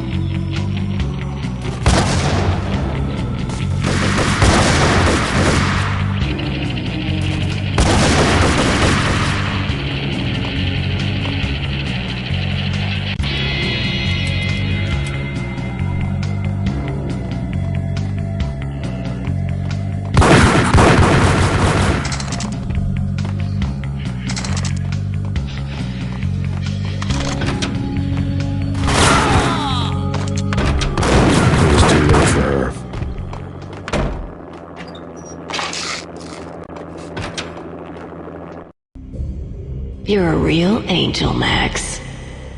I couldn't tell whether it was Mona or her sister. The body was a mess. The sick bastard had really gotten a kick out of it. Seeing her lying there got me thinking about another woman's body on another bed.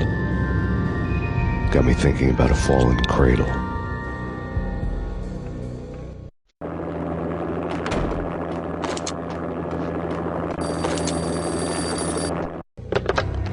Max Payne. Talk to me. Alfred Woden. You've got company. An armed helicopter just landed on the manor grounds. You must hurry. The more the merrier.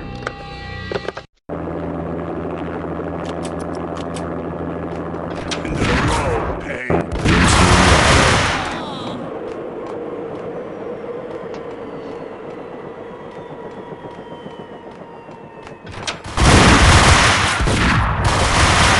Punchinello's trio was done for. Outside my door. Hurry.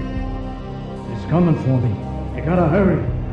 Please. I could hear Punchinello on the phone begging for help. He should have been saying his goodbyes. Punchinello was a pushover. The moment I stepped into the room, he folded like a deuce before a royal flush. No, wait. I was just doing what I was told. I couldn't refuse. She's someone high up. Government, maybe. I don't know. He was trying to buy more sand for his hourglass. I wasn't selling any.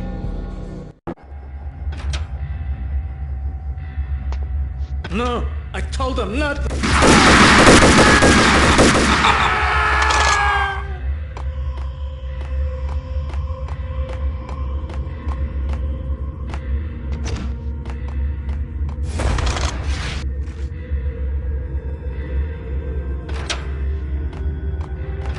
Drop it. Don't move. Game over, Max Payne.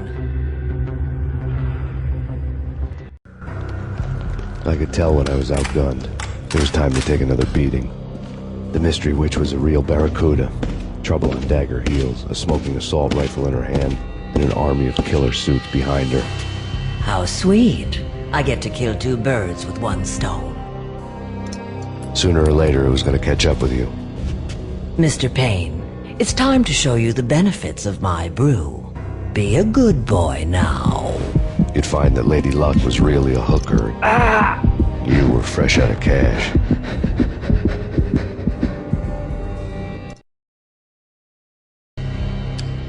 Gentlemen, we're done here. Take me to Cold Steel. She had just given me an OD of Valkyr. I could feel green fire eating my brains. They turned to steam. They did a fade on me. I'd never had a chance. The witch had got me just as sure as if she put a gun to my head and pulled the trigger. The shadows rushed me, bruised mugshot faces hungry for revenge. They knew my weak spots and closed in for the kill. The floor turned into a vortex of green blood. I fell. The flesh of fallen angels.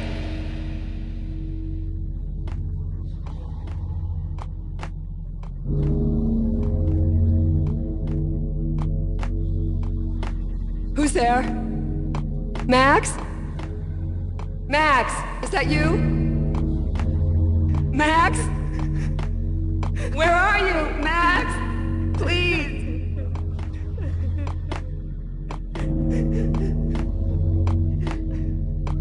No, please, Max, no.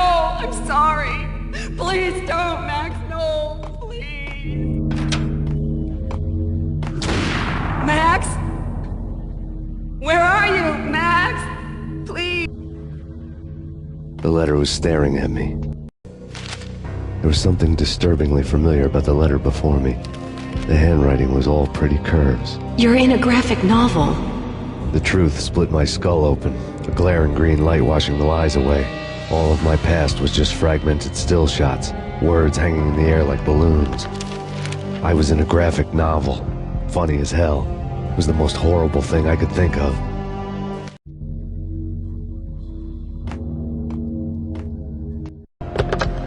Bartender is shiny stuff, and dreams are made of stooped necromancers. He sings like a banana wrist, having strayed too close to the constellations on their shaved skulls. There was a bad line in the prank call. Someone spouting insane babble. I couldn't make sense of it. But I had an overwhelming sense of deja vu, and the caller's voice sounded oddly familiar.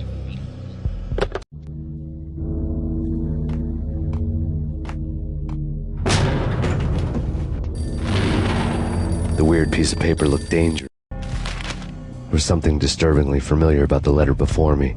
The handwriting was all pretty curves. You're in a computer game, Max. The truth was a burning green crack through my brain, weapon statistics hanging in the air glimpsed out of the corner of my eye, endless repetition of the act of shooting, time slowing down to show off my moves, the paranoid feel of someone controlling my every step. I was in a computer game. Funny as hell, it was the most horrible thing I could think of.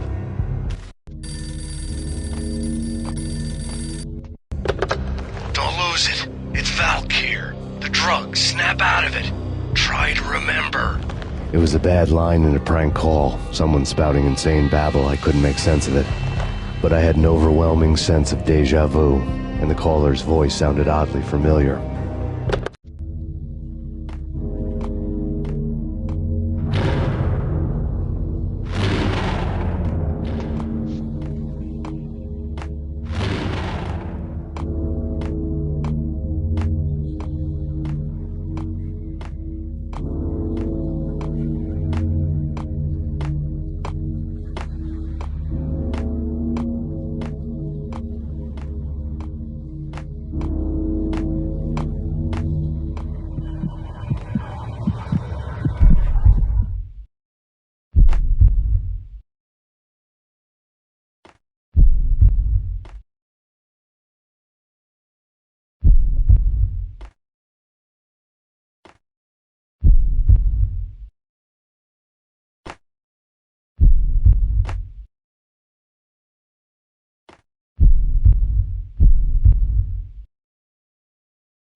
Max! No! Max! Murderer! You killed her!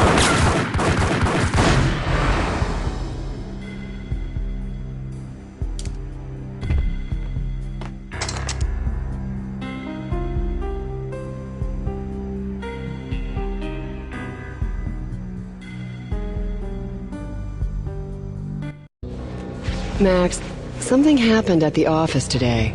A strange memo. Something about Vikings. Honey, I gotta run. You can tell me all about it this evening. Have a nice day, darling. The bullet holes were rubies on her chest, blood glowing on her ivory skin. She was so beautiful.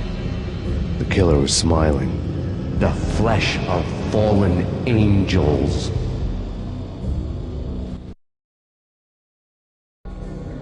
Slowly, the green nightmare faded, leaving dark stains on my soul that would never come off. I felt like flatlining. I was all shook up.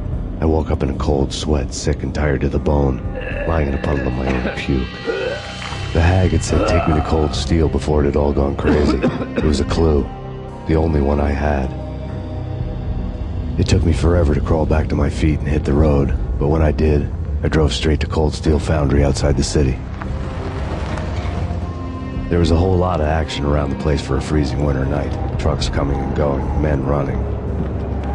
I had the drop on the mystery witch. She thought I was dead. I was on her blind side. I was going in. The bad trip had put me in a crazy mood, adrenaline pumping through my aching veins. Staggering on the mill roof in ice and snow and wild wind, I was a ninja. My kung fu was strong. I wasn't hitting anybody. At best, I was Superman on Kryptonite about to fall through a skylight, down to where it was all going down. A half-abandoned industrial area in the middle of nowhere. The factory was a perfect front for any number of illegal activities.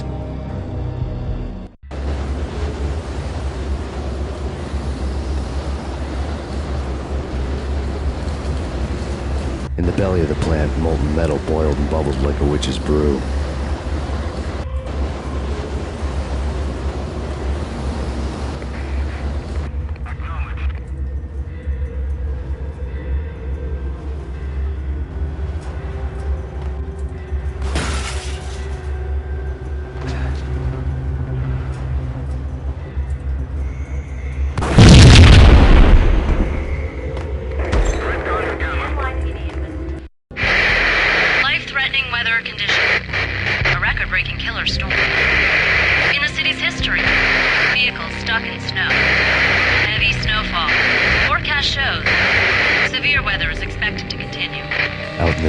Snow fell like confetti over the Devil's Parade. The storm was anything but over.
Can you believe it? I bet they sleep with their rifles. I bet they've given them names. I guess. So, you don't have a name for your gun? Hello? Hell no. You do? Well, yeah, kind of. Hey, let's hear it. Well, I call it Dick Justice. I rest my case.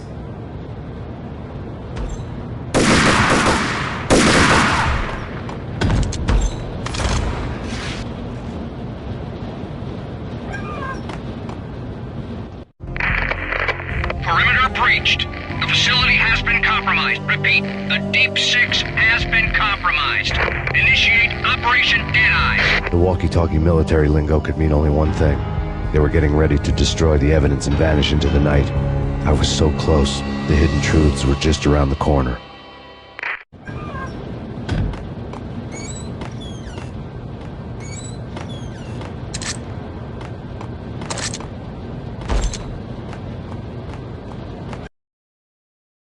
Casualty status.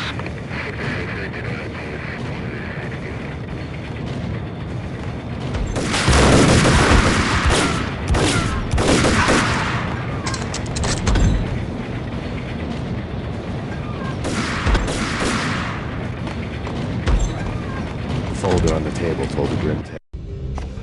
The mercenaries were running a tight operation, paperwork and all. Merchandise missing again. A chemist had tried to smuggle it out for his own private party. Locked him up in cell B7 in D6's old test facility to wait for proper processing. I was close enough to hear the secrets, just beyond the next doorway.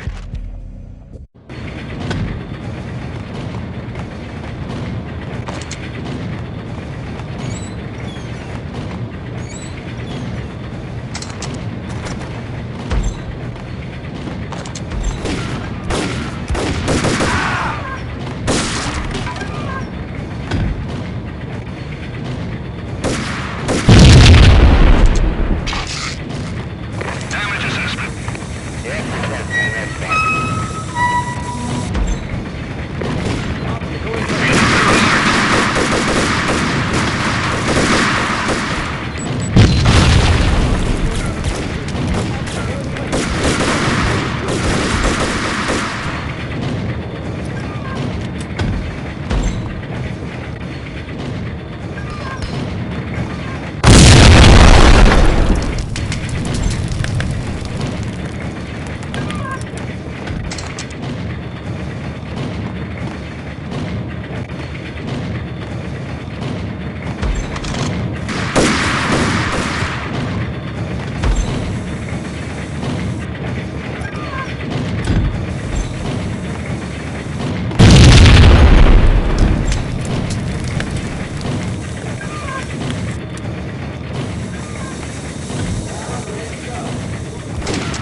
The monitor showed me the way.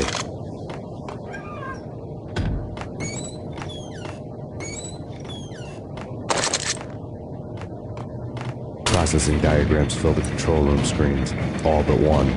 An elevator titled D6 on one of the screens, somewhere onwards, past rows of ovens, in the core of the plant.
Acknowledged.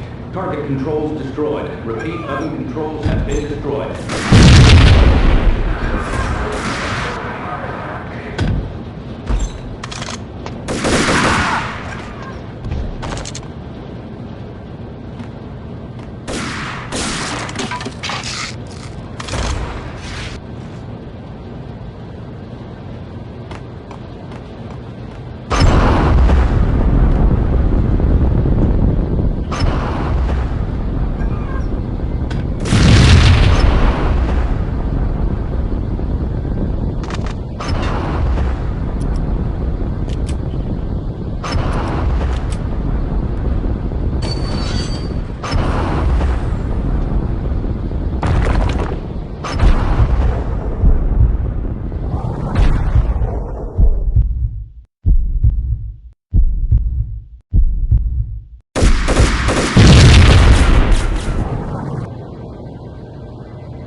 I had taken on the role of the mythic detective, Bogart as Marlowe, or as Sam Spade going after the Maltese Falcon to unravel all the mysteries.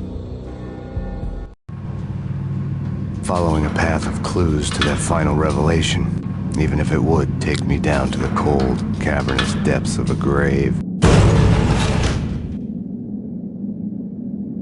You can't do this! My men are still inside! Do you have any idea why this is called Operation Dead Eyes?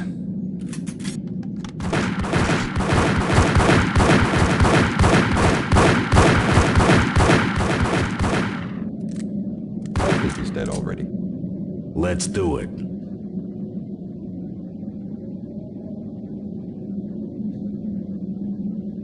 Attention all personnel. The self-destruction sequence has been initiated. Evacuate the complex immediately. Repeat. The self-destruction sequence has been initiated. Attention all personnel. The self-destruction sequence has been I'd seen initiated. the logo on the floor before. Evacuate the complex. There was an old army bunker under the steel mill. I knew the military plaque on the floor. I had seen 1,000 variations of the insignia on crumbling brick walls everywhere in the city. The sword replaced by a syringe. Project Valhalla, V for Valkyr, V for Valhalla. All of a sudden it read like a crackpot conspiracy theory. Repeat. The self-destruction sequence has been initiated. Proceed to the nearest exit immediately.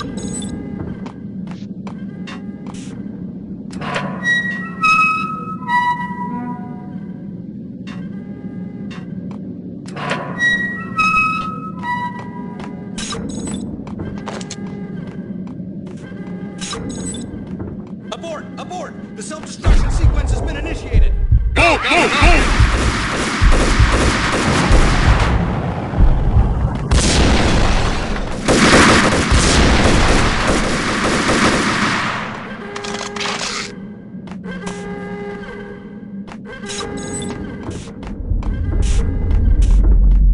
Attention all personnel. The self-destruction sequence has been initiated. Proceed to the nearest exit immediately.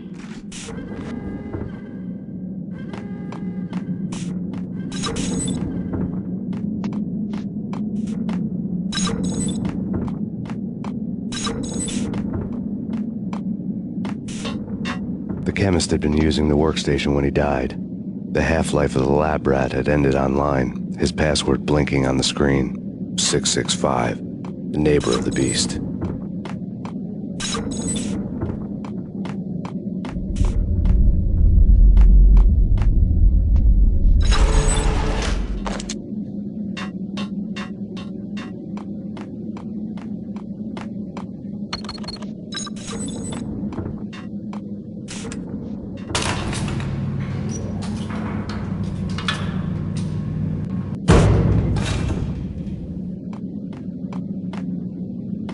Attention all personnel. The self-destruction sequence has been initiated. Proceed to the nearest exit immediately. Thanks! I thought I was gonna die in there for sure. I need you to get me through the decontamination chamber airlock.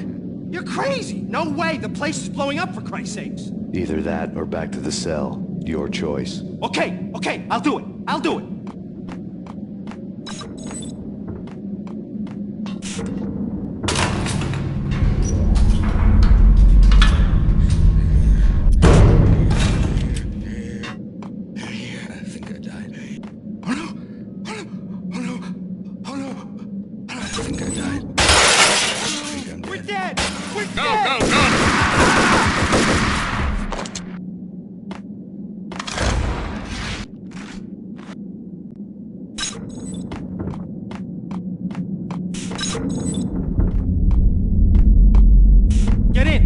Decontamination in attention all personnel. The self-destruction sequence has been initiated. Proceed to the nearest exit immediately.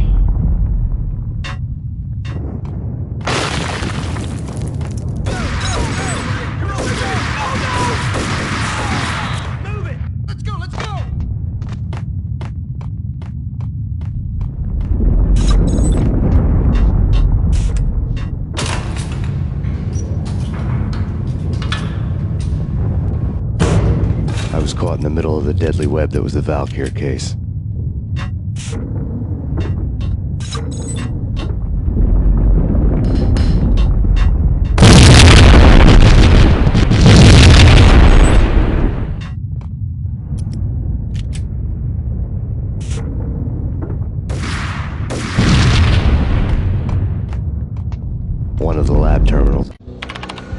Top secret.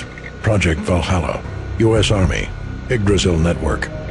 Valhalla, the otherworldly place in Norse mythology where the bravest heroes spent their afterlife feasting and fighting forever, their wounds miraculously healed night after night. Valkyr, the maidens who chose the most courageous Viking warriors and carried them to Valhalla. 1991. The research objective is to create a chemical substance to enhance the stamina and morale of infantry troops. 1995. Results unsatisfactory. Project cancelled. Someone had decided to continue the sick experiment unauthorized.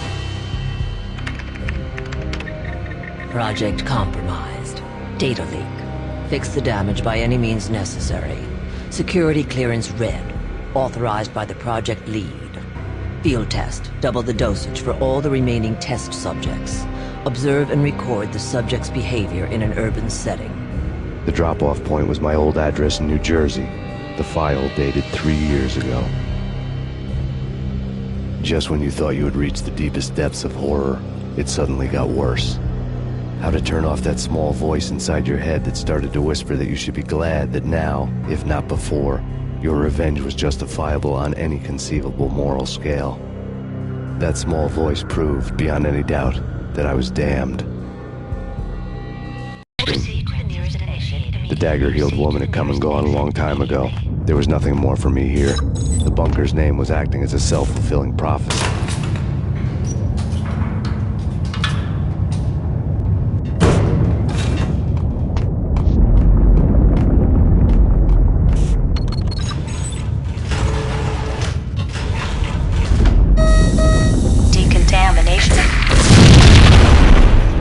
Self-destruction imminent.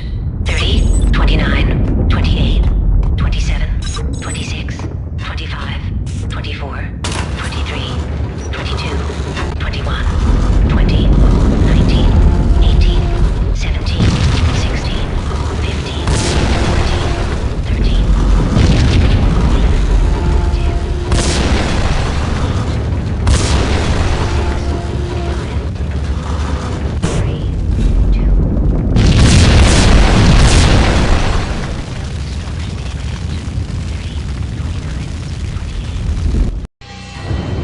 Piece together a jigsaw, and the final picture is you finishing that same puzzle. A mad, green-eyed killer standing behind you. An urban legend come true. The Project Valhalla test subjects had been the mad junkies who had murdered my loved ones. The rest was simple body count math. It all pointed to her. Ms. Valkyr. The factory went up in a fiery inferno behind me. All my leads were dead, turned to smoke and dust. I had lost my way. I hadn't slept in a million years.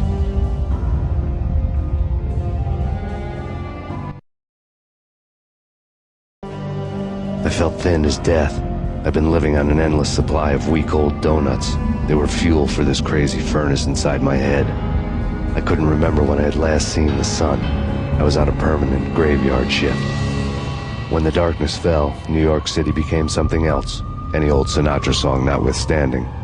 Bad things happened in the night, on the streets of that other city, Noir York City. I was in an all-night diner, downing cup after cup of coffee that tasted like engine oil, when a new message from BB got me back on the killer track. What the hell happened at Roscoe Street? Maxie, I'm going out on a limb here. We need to talk this through, come up with a plan. 2:30 a.m., the Choir Communications Garage. The more I thought about Alex's murder and the frame-up, the more it felt like an inside job. I should have seen it coming. BB had sold me out, and now he wanted to finish what he'd started.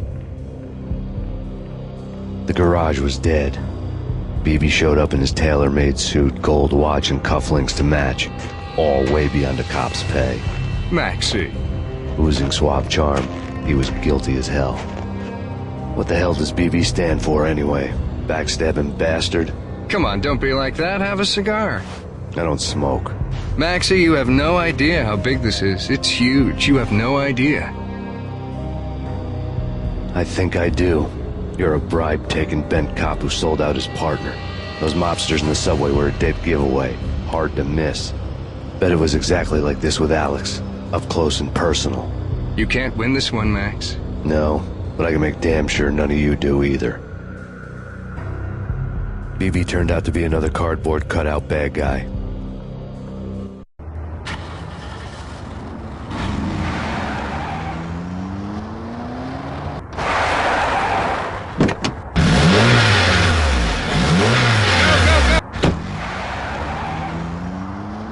A bad cop on the take. A cowardly right-hand man fleeing from the scene, leaving his paid thugs to do his dirty work.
Reports of a fire at the Punchinello Manor in Westchester. The manor is the home of Angelo Punchinello, the alleged head of the Punchinello crime family.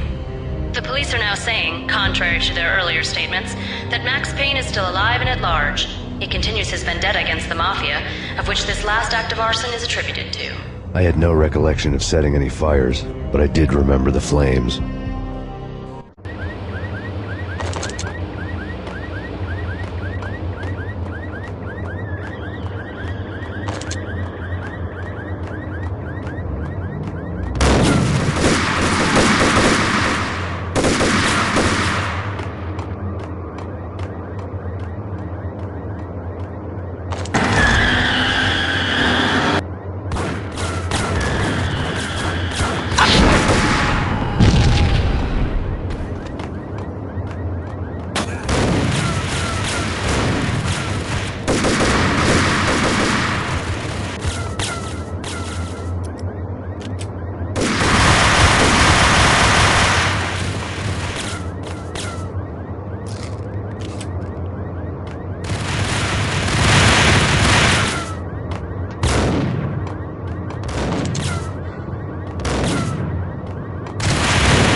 payphone started to ring.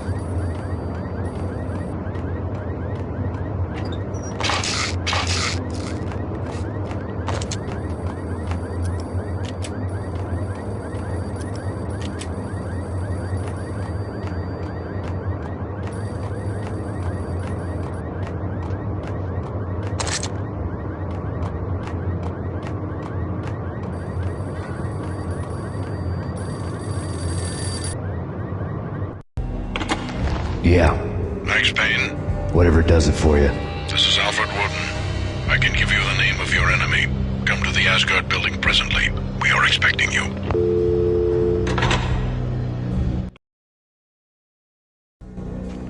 Woden was waiting for me on the steps of the old building. Mr. Payne, let's go inside. The others are anxious to begin. The others? Despite the general misconception, this building actually predates the City Hall by 2 years, thus being the oldest municipal building still in use here at the foot of the Brooklyn Bridge. No kidding. The old man played tour guide as he led me through a dark domed hall. The answers I was after loomed large ahead. Mr. Payne, I would like to introduce you to my colleagues in what we call the Inner Circle. You've been watching too much X-Files. You have seen the files on Project Valhalla. We can fill the gaps, provide you with the information missing from those files. We were all involved in the early stages of the project during the Gulf War. What's the catch? We would very much like to blow this thing wide open, but our hands are tied. Her name is Nicole Horn. She was the key figure in Project Valhalla. When the funding was discontinued, she simply refused to quit. She knew exactly what she had in her hands. Nicole Horn is the president of Acer Corporation. She has more than half the city in her pocket. This must be kept under wraps. If you try to go public with this, we will deny any knowledge. We need you to take her out. Afterwards, we can protect you. Make all the charges go away. That was the cue for the killer suits to kick in the doors and swarm inside.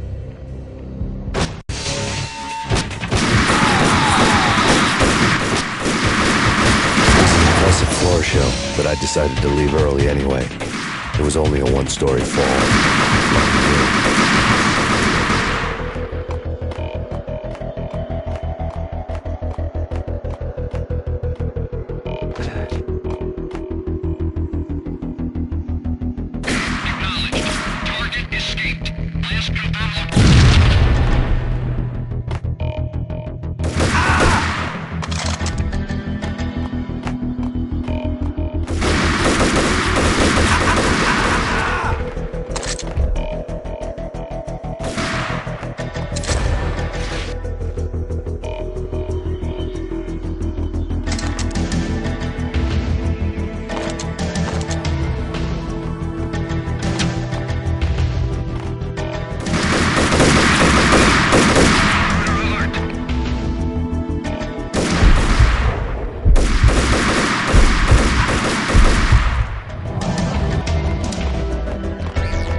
One of the monitors showed.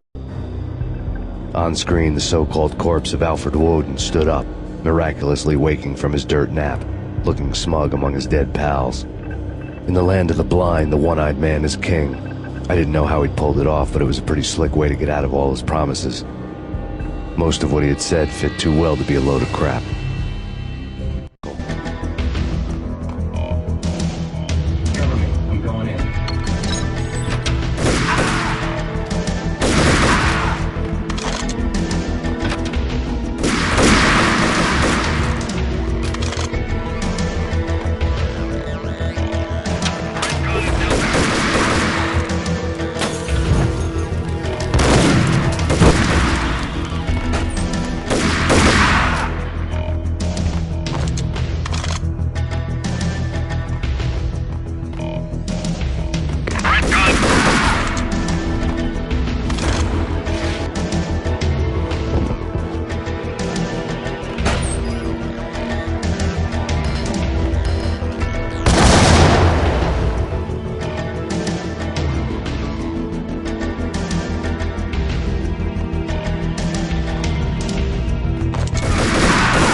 And what is your answer to those saying that he is actually providing a service long overdue to the city? This crusade nonsense has gone too far. He's out of control. It must stop. He will be stopped. That was Deputy Chief Jim Bravura from the New York City Police Department.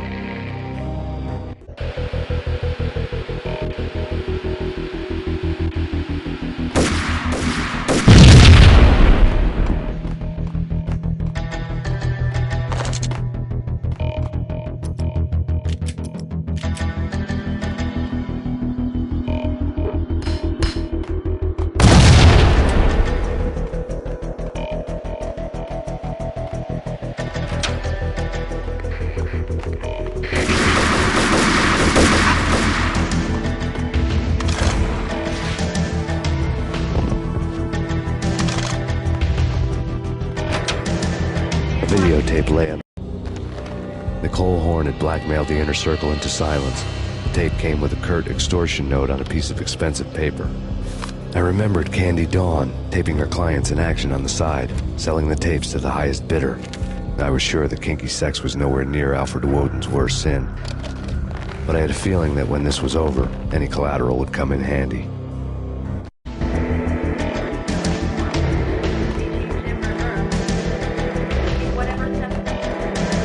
Woden had left me a present. Woden had taken care of my mission preps with military precision. The critical areas in the Acer Corporation headquarters blueprints were circled in red. The president's office was at the top of the building, right below her penthouse suite. The elevators were controlled by a security computer, part of the mainframe located underground below the building. The high-rise was sealed as tight as a sci-fi fortress. Nothing seems to stop Acer Corporation's phenomenal victory march. Incredibly, the stocks are still rocketing.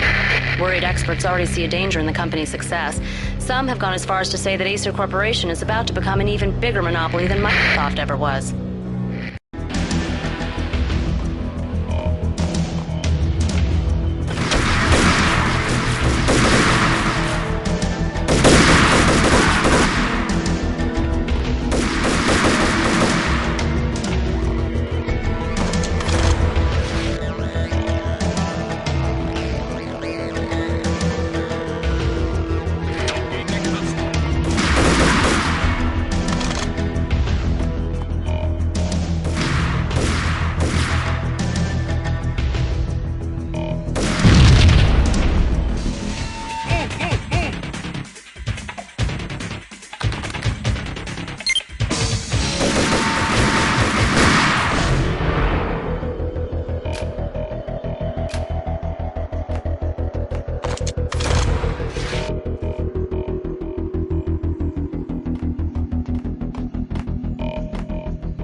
Best movie ending ever? Got it.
I had dreamed of revenge. Those dreams were always nightmares, of coming close and then failing.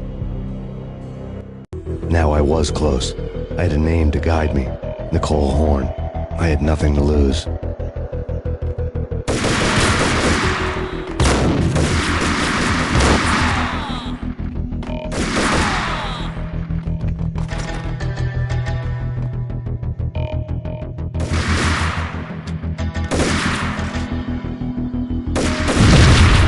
The Inner Circle had quite... Project Valhalla had not been the only thing the Inner Circle had been involved in. There were rows of cabinets full of files. The Serpentine Secret Society went back a long way, always pulling strings from the shadows. I couldn't say I was sorry. Woden's move in some Byzantine power game had cut the Circle's membership roster to 1. The old man wanted me on cleanup duty. It was my mess, too.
CIA, FBI. You've seen one, you've seen them all. Sure.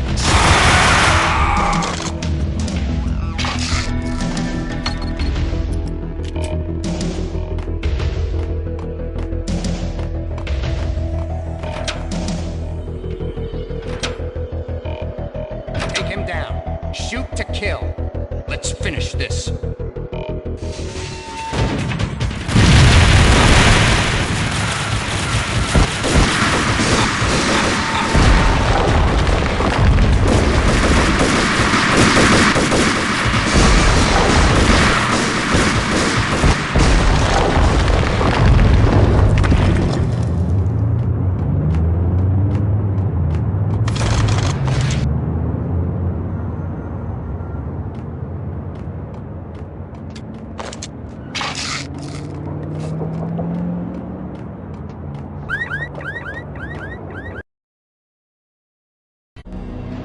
Mine wasn't the most original approach to the problem.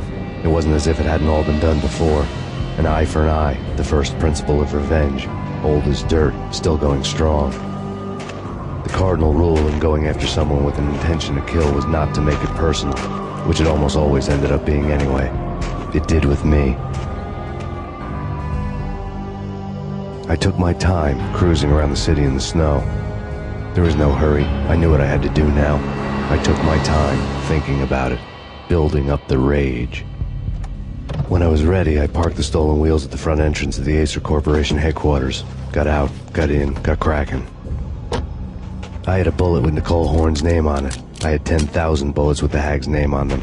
She had ultra-high-tech security systems, enough mercenaries and weaponry to start World War III. There was no fear. New York disappeared behind a veil of snow.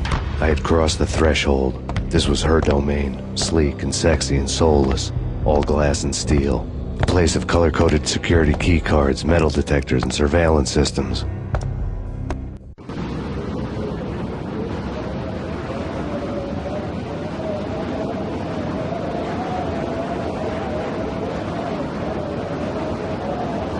Colder than a walk-in fridge. Cold as a gun.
looking good.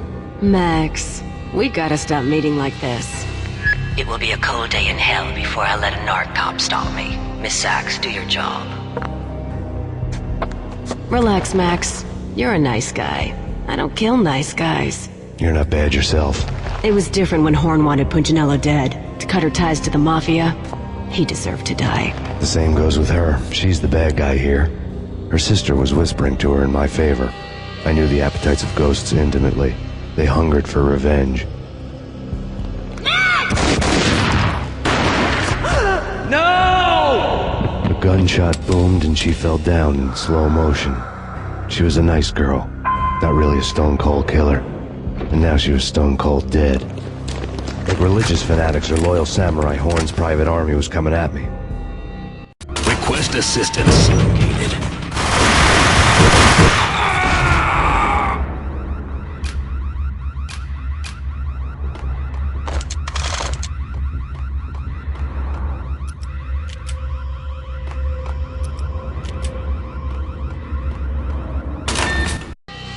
When the elevator came back down, Mona was gone. There was a lot of blood, but no body. Something clicked for the final time. My mind had never been so clear, as if somewhere high above the storm clouds were already gone, cold stars blazing from the black skies.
I had elevator access to the mainframe. From there, I'd be able to override the security locks and get to her office.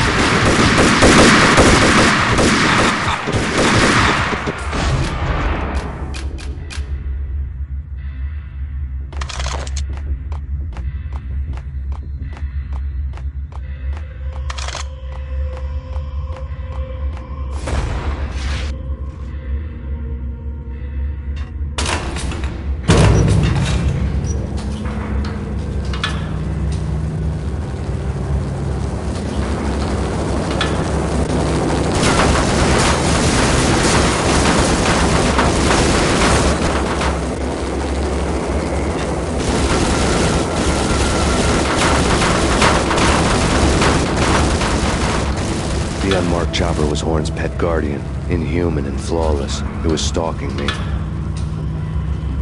I hate to be stereotyped. I'm not a cold-blooded...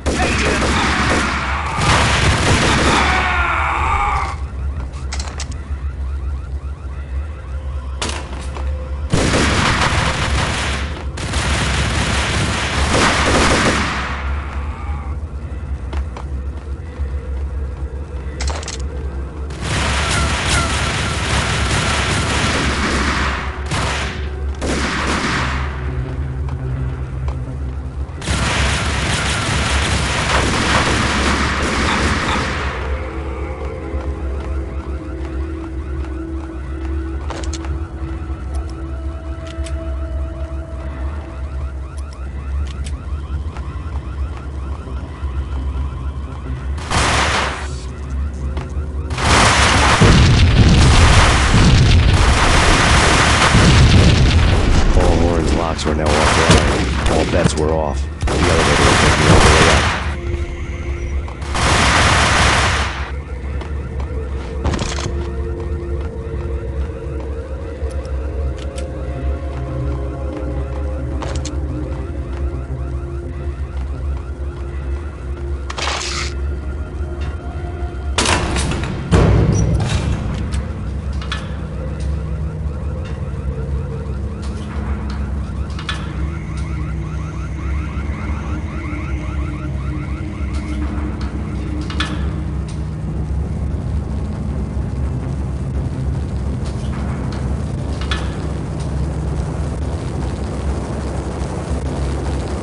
Seen from this height, the night seemed to stretch on to eternity. A hint of desperation had crept into the snowstorm, as if it was trying to get it all out before the end.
Horn's personal computer was on.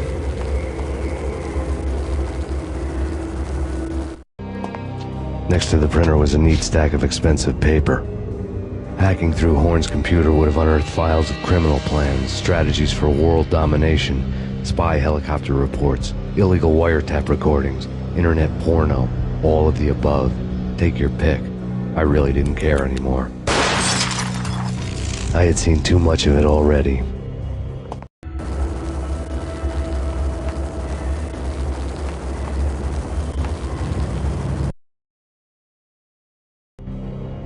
Valkyr had been meant to be a white-winged maiden that would lift you to a warrior's heaven, but it turned out to be a one-way demon ride to hell. The devil was in the drug. I knew. I had met him.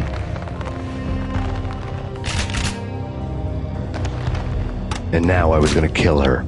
The queen of the underworld who had tried to lift herself a bit closer to heaven with her drug money. No begging, no bribes. She knew better. Honor among killers. We who were about to die. Both of us knew how this would end, in pain and suffering.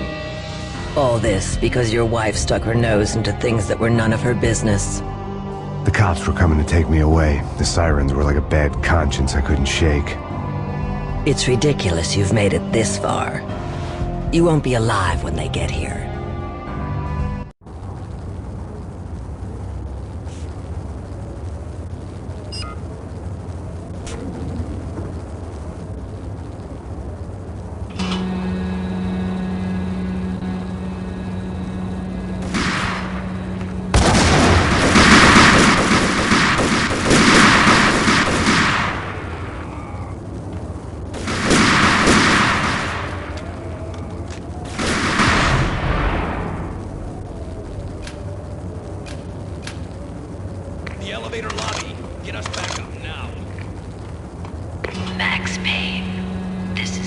futile. A waste of time.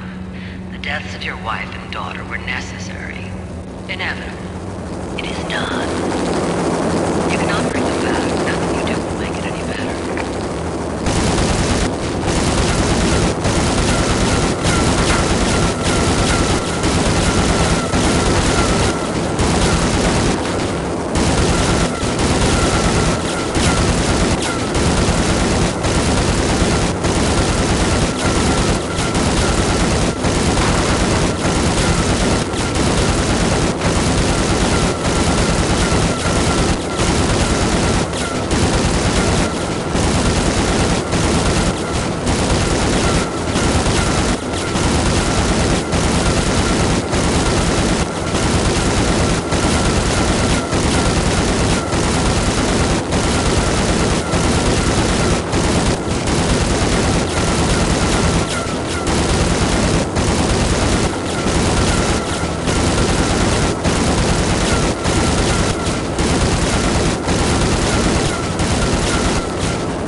all dead.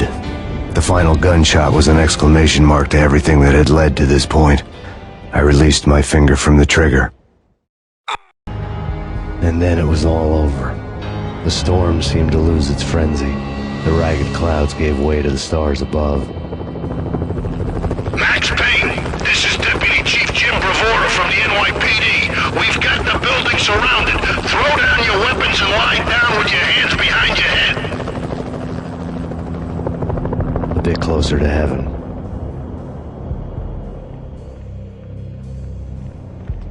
The cops' voices were distant and muted. Freeze! NYPD! Hold it right there! My ghosts released me from their haunting. Down below, New York City glittered like diamonds on black velvet. You gave us one hell of a ride. Take him down to Central Booking. You heard the man. Woden was there in the crowd, standing by the sidelines. It wouldn't be over till the man with the patch would say so. He'd say the right words. I knew he would. He'd better. Woden grinned smugly. It was the grin of a winner. That made two of us.